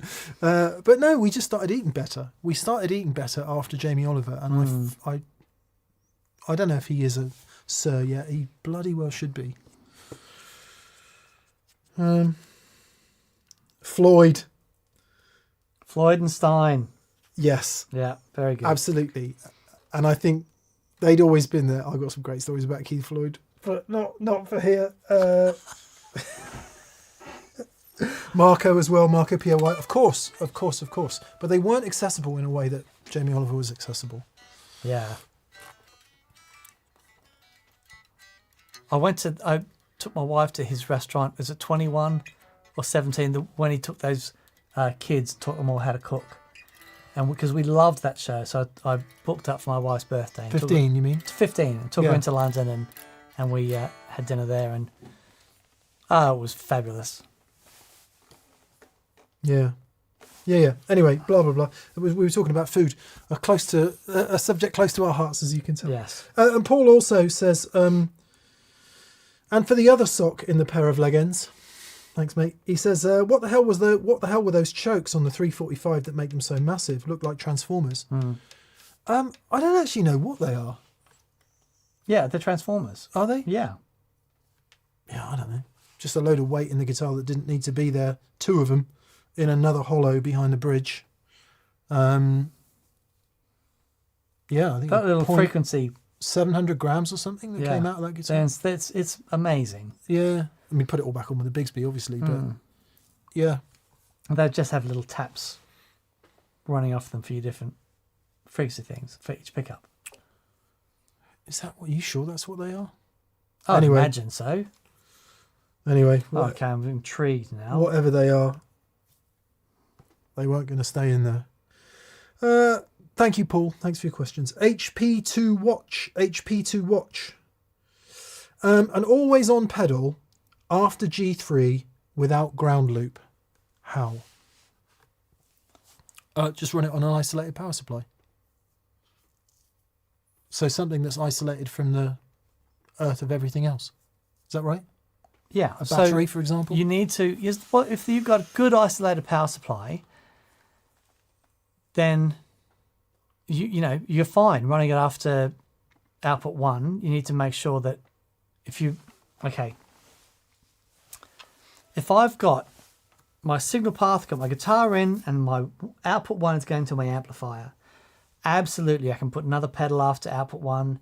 And if I can control it with MIDI, then I can still switch it. And if it's always on, then you've got a constant output impedance hitting the amplifier. Nice. The issue comes if you want a stereo pedal after G3. So you've got your left and right output, outputs 1 and 2, going to the input of the stereo pedal. As soon as you combine the earths there, obviously not the signal path because it's left and right, but when you join the earths back up, then you lose the isolation, and that's important. So, and it's fine, you can do that, but what you might need to do is stick a humdinger or an isolation device after the stereo pedal. So we've had this before where customer had a whole bunch of pedals. He had a Strymon, Timeline, and a Big Sky. put them together and just wanted to use those after G3. I think the output of G3 was going to the input of the amplifier. Send from the amp was going into the timeline and reverb going to a stereo left and right return. All we needed to do was stick a humdinger after the stereo side on the Big Sky, and then you re-isolate it, and that's fine. But it's very important. You need to make sure you've got a good isolated power supply on the pedal that's post G3. I mean, it's very important that they're all isolated. But yeah, make sure that you've got good power on anything running post G3. So if it was just a completely separate pedal and it was running from its own wall wart, would that not necessarily do that job? Its own wall wart would isolate it, Yeah. for sure. Yeah, so you've got to power it separately. Well, or isolated. If you've got a power supply that puts out good isolated power, it's fine to power it from that, absolutely. But you don't want to a non-isolated power supply. Yeah, you don't want it to be sharing the earth with your other stuff. No. The Berry King says, I just don't get why you can't get decent bread in England. You're right across the channel from France, Italy, Germany that have fantastic bread and pastries. There's a reason for that. The first reason is the supermarkets killed all the independent bakers. Oh, that's interesting. The second reason is that has changed completely in the last 5 years. So good bread and pastries are absolutely available across the UK now from small independent artisan bakers and patissiers. There's an amazing baker in Hampstead. Can't Gales. remember the name. Gales! Yeah. Oh, man. Well, you say that. Gales was always amazing. And I think they must have either recently or less recently sold. And now Gales are popping up all over the place. Right. There's even one in Salisbury. But Gales used to be fantastic. We've one locals here called Reeve the Baker, and they make... But yeah, I mean, traditionally, Italy, France especially, it's just embedded in the culture, isn't it? Great bread. Great daily, fresh bread. I think it's fair to say the supermarkets put the boot into that in the UK, whereas I think France protected its independent bakers a bit more. Okay. I don't know how they did that. Well, but culturally, it's just so maybe the important. Culture protected it. Yeah, I think so. I mean, there are, what are those famous towns that we would never allow McDonald's in and all that sort of stuff. And France is like that. It's like you go to anywhere in Italy and food is religion. You go to Rome, right? And even in the most touristy destinations in Rome, it's really hard not to find really good food. I was knocked out by Rome. Yeah, it's just love it. Utterly knocked out by Rome. Everything we did there felt friendly, and the food was always good. Yep. Anyway, it's always good to make generalisations about places, isn't it? Anyway, same with microbreweries, says G Barge 4. Yeah, I think so. Microbreweries everywhere here now. I mean, it will cost you about £7 a pint, but there we are. What price art? Philip Zielka. Have I got that right? Or Zielka? Hey, Philip, sorry if I've said that wrong. He says, hey, gents, hope you're doing well. Mick, I just picked up a 2-Rock Studio Pro 35. Nice. With a 115, can you talk about some of the general differences between a 115 and a 212? Well, yes, I can. I can talk about the general differences between the 2-Rock 212 and 115 because I have them both and I can talk about that specifically. Before we do that, more generally it's harder to say because the speakers themselves and the cabinet design make a huge difference. But in 2-Rock's case, you've got an open back 212 and you've got an open back 115, both 2-Rock speakers. So the 212 sounds massive. It all at once, it is everywhere and it covers every frequency. The 115 also sounds massive. By nature of the fact it is one speaker, it is slightly more directional. Yes. Yeah. But it's still a room-filling, big, hug envelope sound because the cabinet is open at the back. Mm-hmm. And so the sound goes everywhere. So my personal feeling is as the speaker gets bigger and the cabinet gets bigger, this is going to sound really obvious, the sound gets less boxy. Yeah. So if you've got a little 110 in a little box, it's going to sound boxy, right? And it's going to sound directional, and it's going to be dominant in certain mid frequencies. It's not going to create a huge amount of bass. Stick it in a ported cab, more of like a FRFR type arrangement. It is perfectly capable of putting out a huge amount of bass. But as a traditional guitar speaker, a 110 small box, open back, as they get bigger, as the boxes get bigger and the speakers get bigger, more bass, bigger sound, more open sound.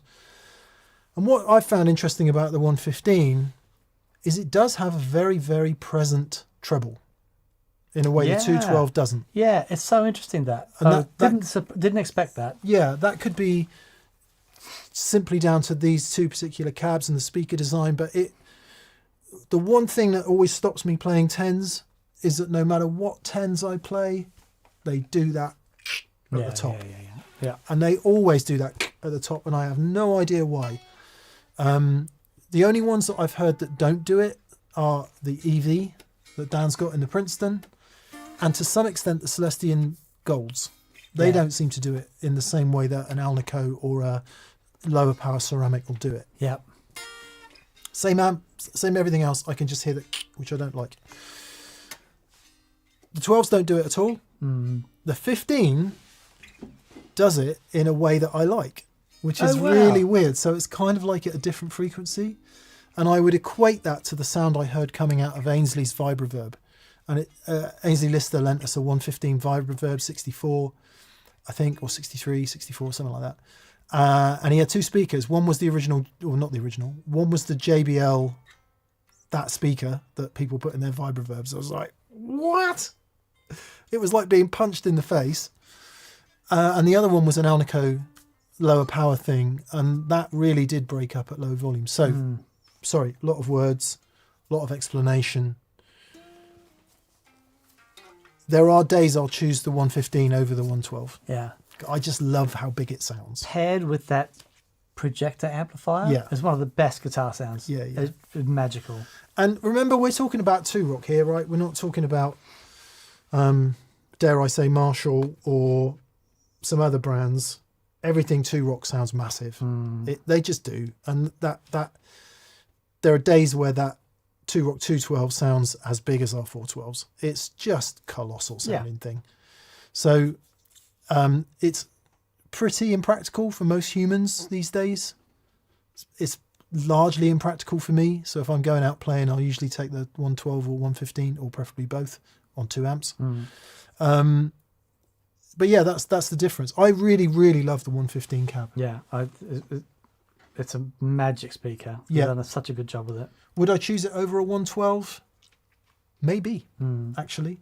Coming from someone who's always played 212s, my whole life I've played 212s. Twins, Mark III Boogie with an extension cab, Mesa Lone Stars, something has tuned me into 212s and I like it. And every time I play a 112, I'm a bit...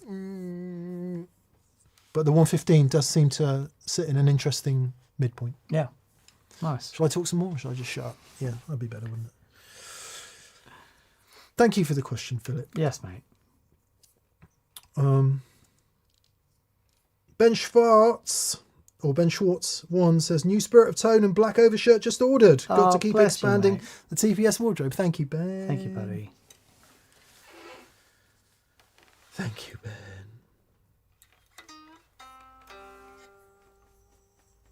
Deja YouTube says, got to really, really, really wear those 10-inch Jensens in. I know. And we get it in the comments sometimes. People say, for example, I love fuzz, but every time I play it, it just sounds awful.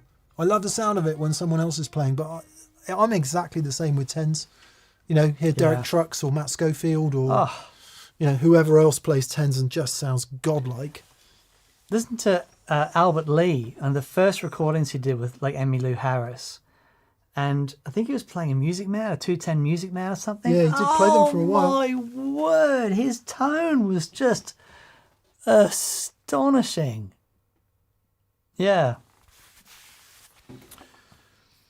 Rob Brewer. Hello, Rob. Rob. He says, hey guys, a quick thank you for the 1176 I won in the Patreon giveaway. Yay, well done, mate. I've spent a weekend playing with that and watching Radiohead live videos. No question. Feel free to talk Patreon compressors, Radiohead or whatever. Thanks, Rob. Hope Thank you you, enjoy buddy. it, bud. I'm going to see them, I think, on the 22nd, I think, somewhere around there. So I built the boards for Ed and for Colin on this tour. Hello, Colin. Hello, Colin. And yeah, and they're having a lot of fun.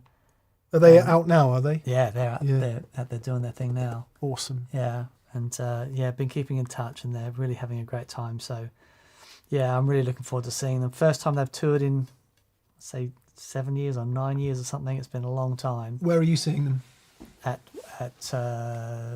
the O2, I think, or something like that. The Normal Dome. Yeah, the Enormous Dome. That's right.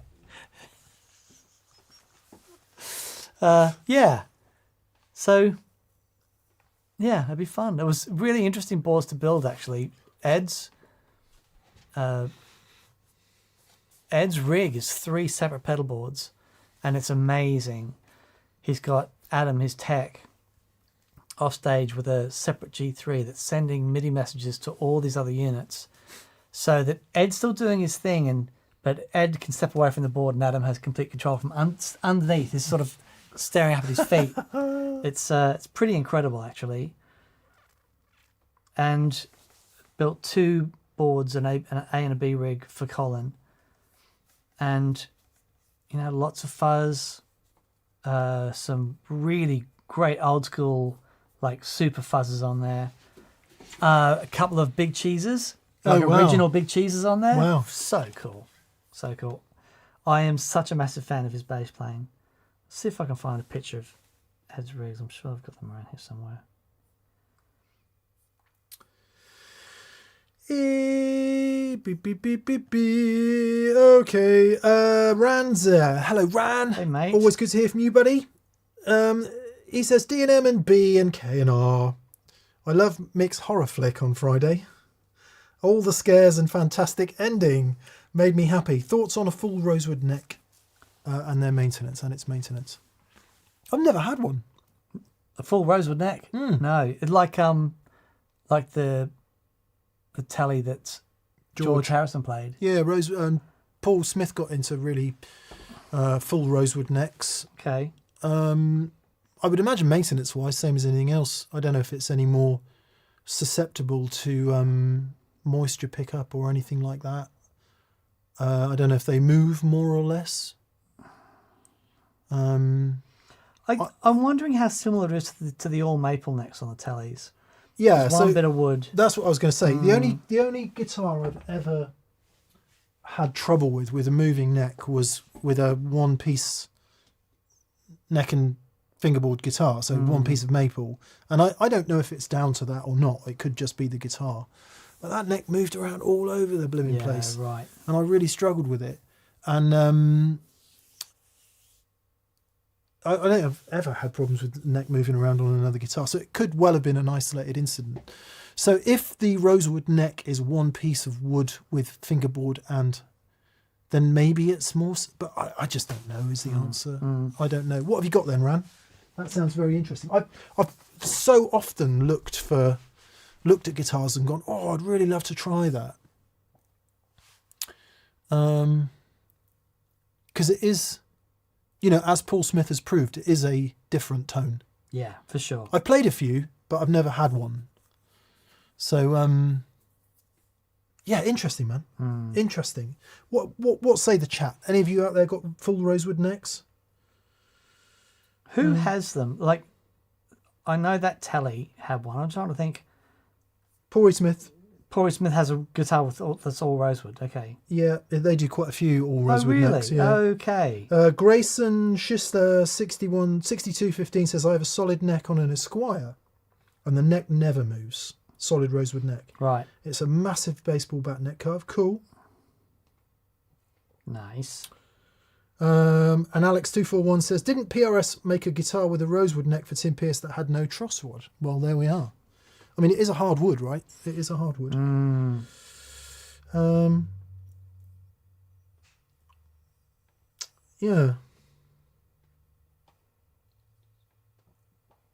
Dan, you played my blue strap with a rosewood neck at Experience Day a few months ago, built by Ron Thorne, says Andrew Jones. Oh, cool. Okay. Yeah, be good to... Actually, I've got an idea. I'm going to bring to fruition, Daniel. Okay. Pray tell. I don't know if I can. Arthur Highback is saying there were some Fender American professional guitars with all rosewood necks.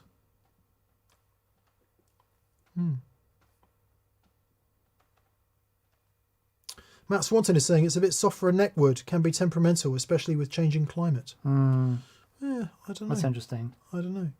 Okay, consider us interest peaked. Colour us intrigued. Ran, and we will get into that.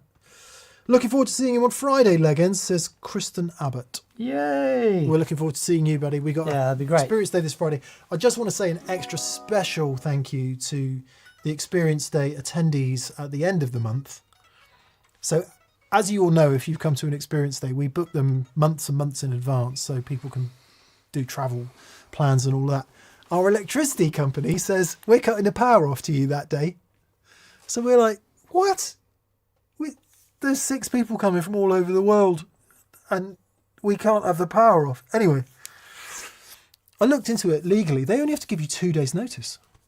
You're joking. Yeah. So if you're going to be doing things like booking events, better buy a generator, son. Anyway, we contacted all the participants and said, would you be prepared to come Saturday instead? And they all said yes. So thank you so much, everyone who's been willing to do that. Yeah, that's great. Thank you, everyone. Looking forward to seeing you, Kristen. That's not this. No. This Friday is as normal. It's the one at the end of the month. G-Barge! Greg, hey, how are you, buddy? Gents, have you ever put a lab, that would be the Union Tube and Transistor Lab, or similar compressor after drives as an input meter? It's fun to see drives work it differently at the same volume. A Dane or Jester stimulate it lightly. A KOT and a broadcast go insanely red. Fun little tester. Yeah. I do. I really love doing that, actually. So it's a trick that I first really got into after seeing Andy Timmons with his rig had the compressor after his overdrives. And it's like, actually, this is really cool. It's a really great way to do it. It's almost like a studio type thing. Exactly what I was just about to say. Yeah. That's how you would do it in a studio. And we can go one step further. Where's the lab gone? God, I am now shaking because it is literally my favourite compressor. Oh, it'd be there somewhere. Might be over the road. I think it is over the road because I think we used it on the thing. Yeah, Union Tube and Transistor Lab. It's like an LA2 type thing. But what I will add to that is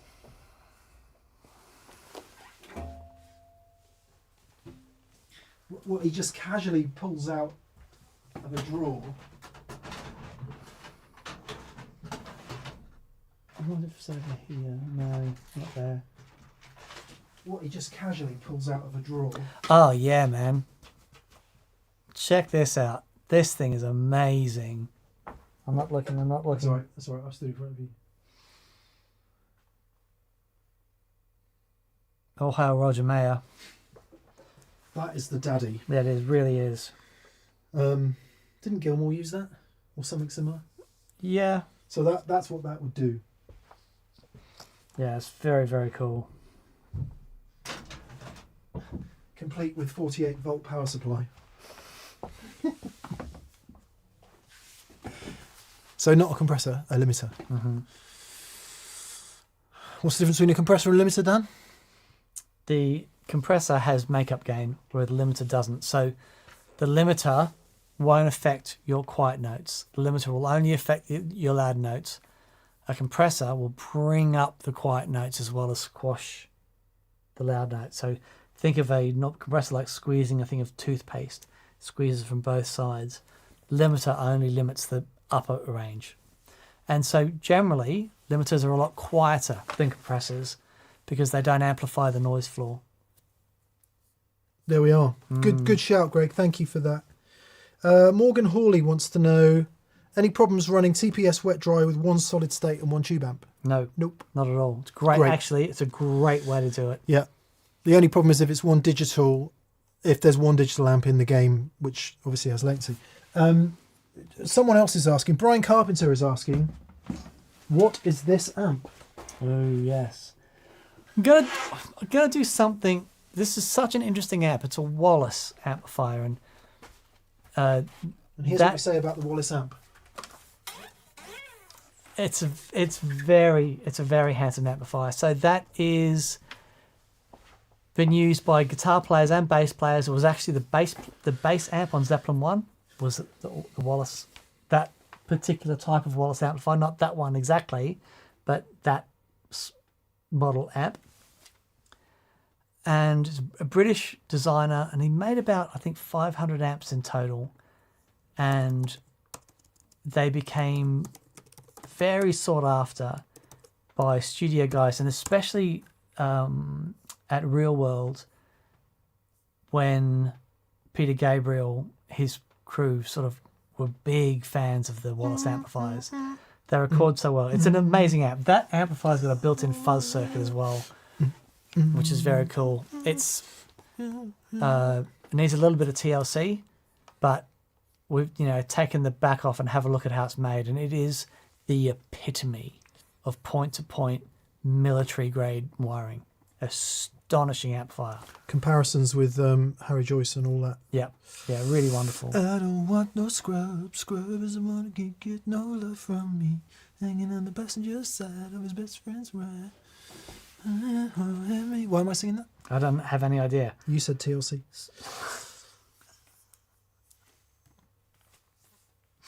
Very good. There we are. Gents. Thank you, G. Thank you, Greg. Simon V. RDJ. Hi, DNM. I'll be spending an evening with Chris Buck on Wednesday. Oh, lovely. Sorry we couldn't come. This week has turned into crazy week. Yes. So that's good. If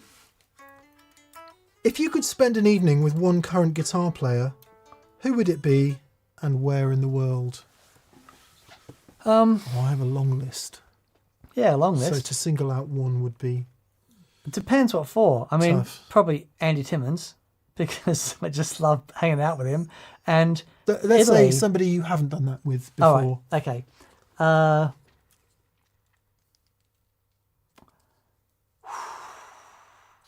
Okay. Steve Lukather. And it would be in Tuscany at a little trattoria somewhere overlooking, and do like an all-day session, because I've got so many questions for that guy and I just want to hear the stories, and I just got a feeling we'd get along. I just do. But yeah, it's really funny.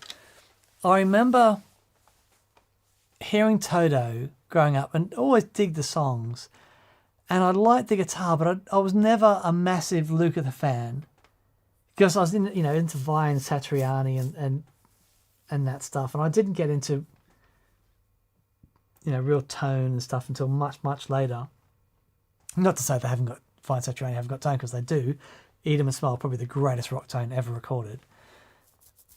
But now, when I listen to Luke, I am astonished that he would just pull this stuff out live in the studio, and just like his day job, basically have no memory of the session. So it was one of 12,000 records he's played on.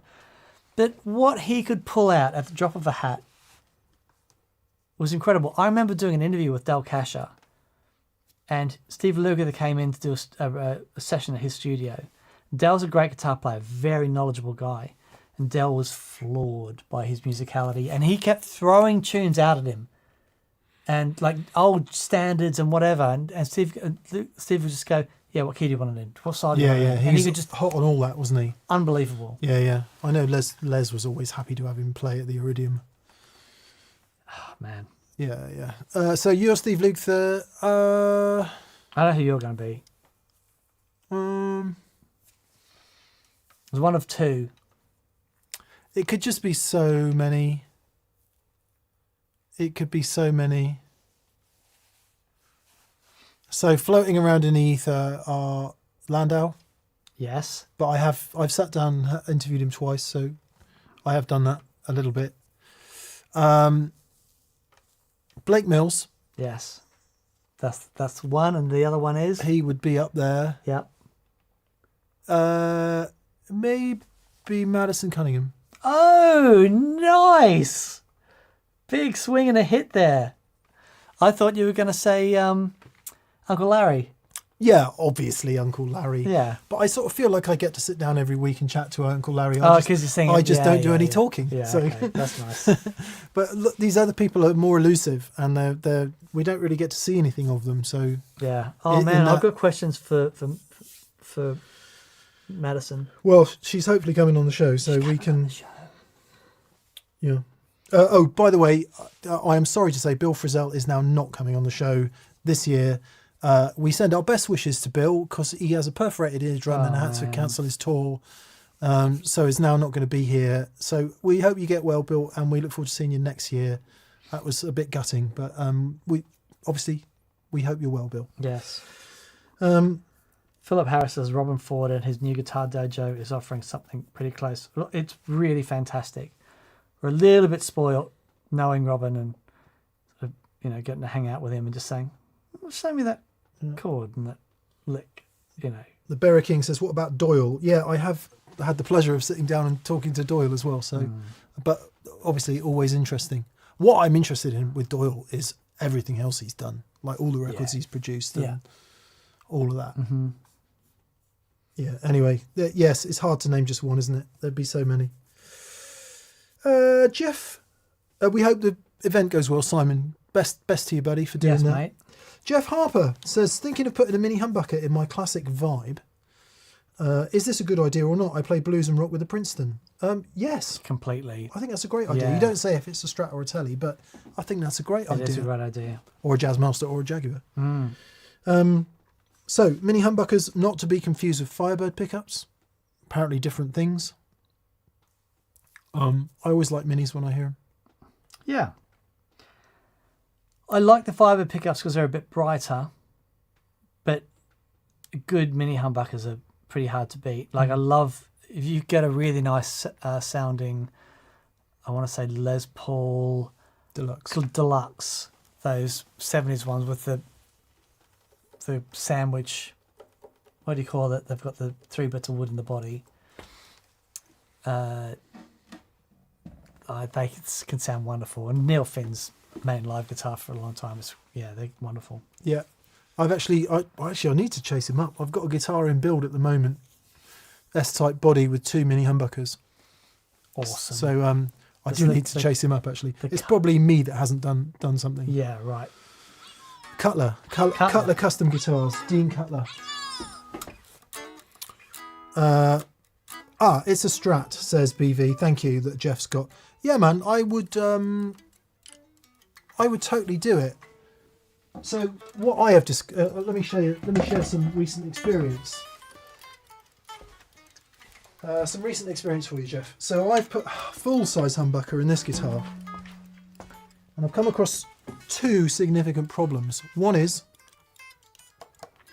it's not the same magnetic polarity as this one, so therefore it's out of phase when you go to position 2. Do all your Albert King licks. Nice. Which is fine, but I don't want that. That's relatively easy to solve. Much harder is this really wants to see a 500k volume pot and tone pot preferably, because that enables more treble to pass. If you put a 500k volume and tone pot on the single coil, they just sound a bit horrible to me, personally speaking. Just like two. These are Texas specials as well, so it's like And I just don't want that. So I don't want that. I don't want that. Bother, to quote John Spencer. Blues explosion. Don't bother me when I'm home on a Saturday morning with a wife. I don't want that. Bother. Sorry, John Spencer. You need to go down a step for that. Anyway, so you do have to get a bit creative with the wiring in order to balance out the tone. And to the point, you might be better off with a mini humbucker on a 250. It might actually work because they're bright. Yeah. Anyway, you're going to have to think about it. But and the other thing is, of course, you don't have to put such a big hole in the guitar to fit it in there.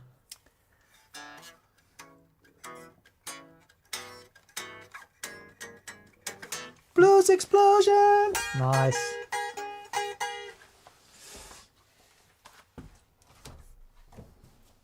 Beautiful. So yeah, do it, Jeff. William Young is last in on the Super Chats this week.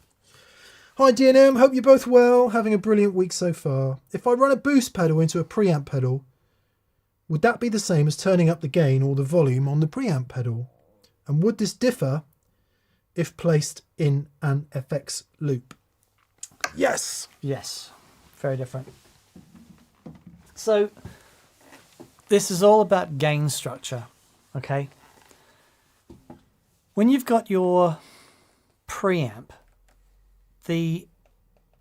basically the gain is set in the preamp, and what the volume control does is just lets a certain amount of the signal through, but the gain is sort of set. Now what happens is if you turn up the volume in your preamp, you're going to start hitting the rails, and the preamp's going to start do its thing.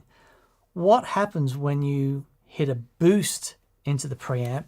Your signal goes in at whatever that volume is set, and it's just so much higher, and it's going to hit, like, slam into the rails, and you're going to get a lot more gain.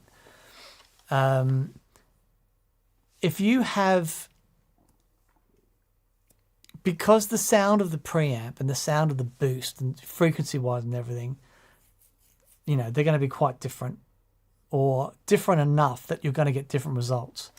But if you take that boost and then put it in the effects loop of the amplifier, what you're doing then is you are going to be boosting into the power stage, which has so much more headroom than the preamp stage. So boosting into the preamp stage will give you more distortion, more harmonics. Boosting into the power amp stage will make you louder because you're boosting into a section that has more headroom. But it's just all about gain staging. And boosts generally, depending on what sort of boost it is. But if you've got a boost designed to go into the front, and that'll have a bit more sizzle, a bit more colour to them. Yeah.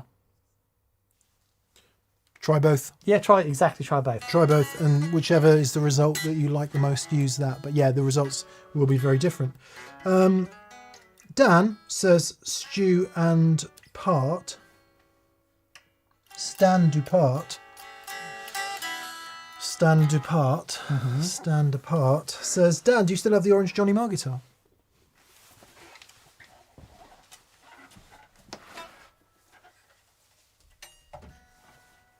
Recorded with it today.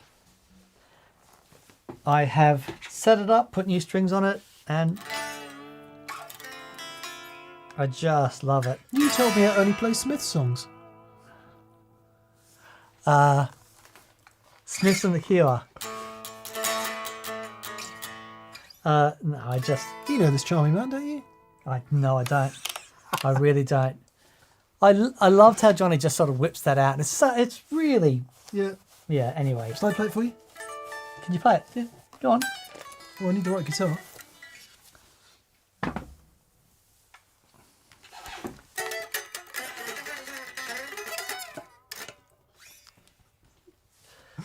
See? Beautiful. Beautiful. I learnt that. But I am using this in Danalog's gigs. Predictable, wasn't it? Predictable. this and the SG and red. Because I need a guitar that does this.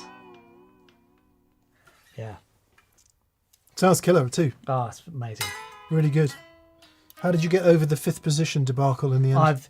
I've tried a bunch of different things, and I've just started getting better at that. Yeah. The screw I had in there just fell out, and I couldn't find the right size to make it fit without completely making a mess of everything. I tried sticking some stuff there. Anyway, I got there in the end. But it's a magic guitar. I was so very touched that you went and got this for me. That was really, really lovely. And it has the sounds that I want from a Strat I get from this. Yeah. And I love it. How dare you? This. But that Especially sound. that. Yeah. It's such a cool guitar. Yeah, I adore it. Before Dan plays us out, one more on the wiring humbuckers and Strats. Chris Quinn says, Dan, I believe they make a stacked pot with a 500 and 250K section. You can assign each pickup to a separate section, but use it like a normal pot. You can, and I bought one. Oh. Sorry, I know you're saying it was to Dan. Did it work? Can you spot the problem? The depth of the pot? Oh, when you have the two together? It's only got... You have to wire it to the same output, don't you? You do. So does that mean they are always loading? No, but it's what you would do is you would have the bridge pickup go directly to the pot and the output of the pot to the switch. And then we'll pick this up. Yeah. We'll pick this up. But if anyone's got a fix for it, let me know. Because I looked at it and I thought, surely you're going to need to have a super switch or something to... Yeah, with all the shenanigans and all the different... But I did buy one. Yeah. I did buy one. And I looked at it. I was like, no, because surely they're always loading. Anyway, someone smart will come in with an answer. You can contemplate that. Let me know during the week or maybe here.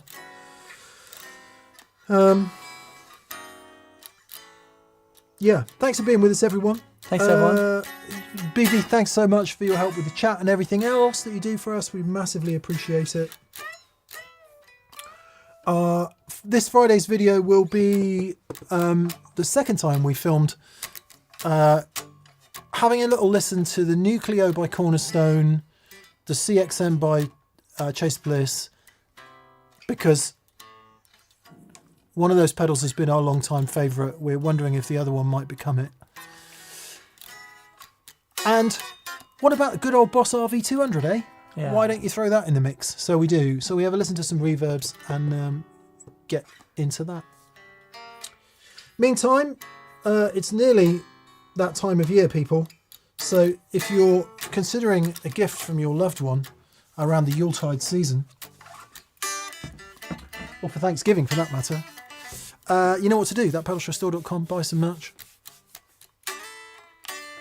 And maybe Tiny Tim Oh, will have poor Tim. turkey for Christmas. God bless us, everyone. Are there no workhouses?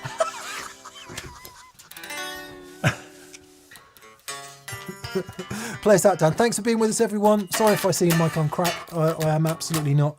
I've just had about 18 cups of coffee today.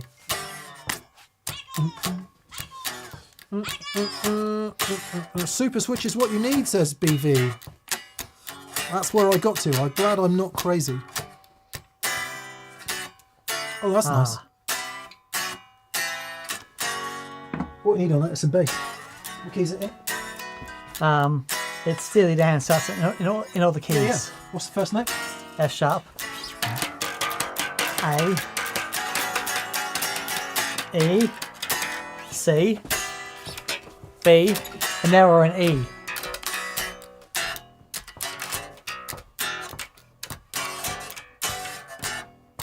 Keep going.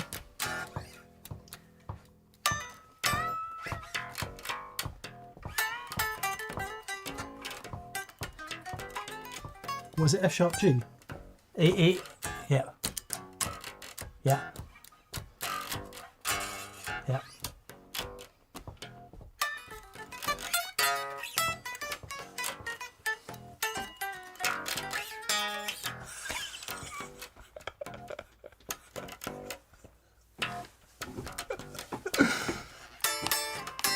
Do you know the best thing you can do on the bass?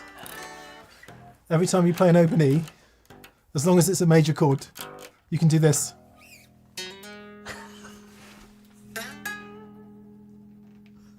Nice. Nice out there, done.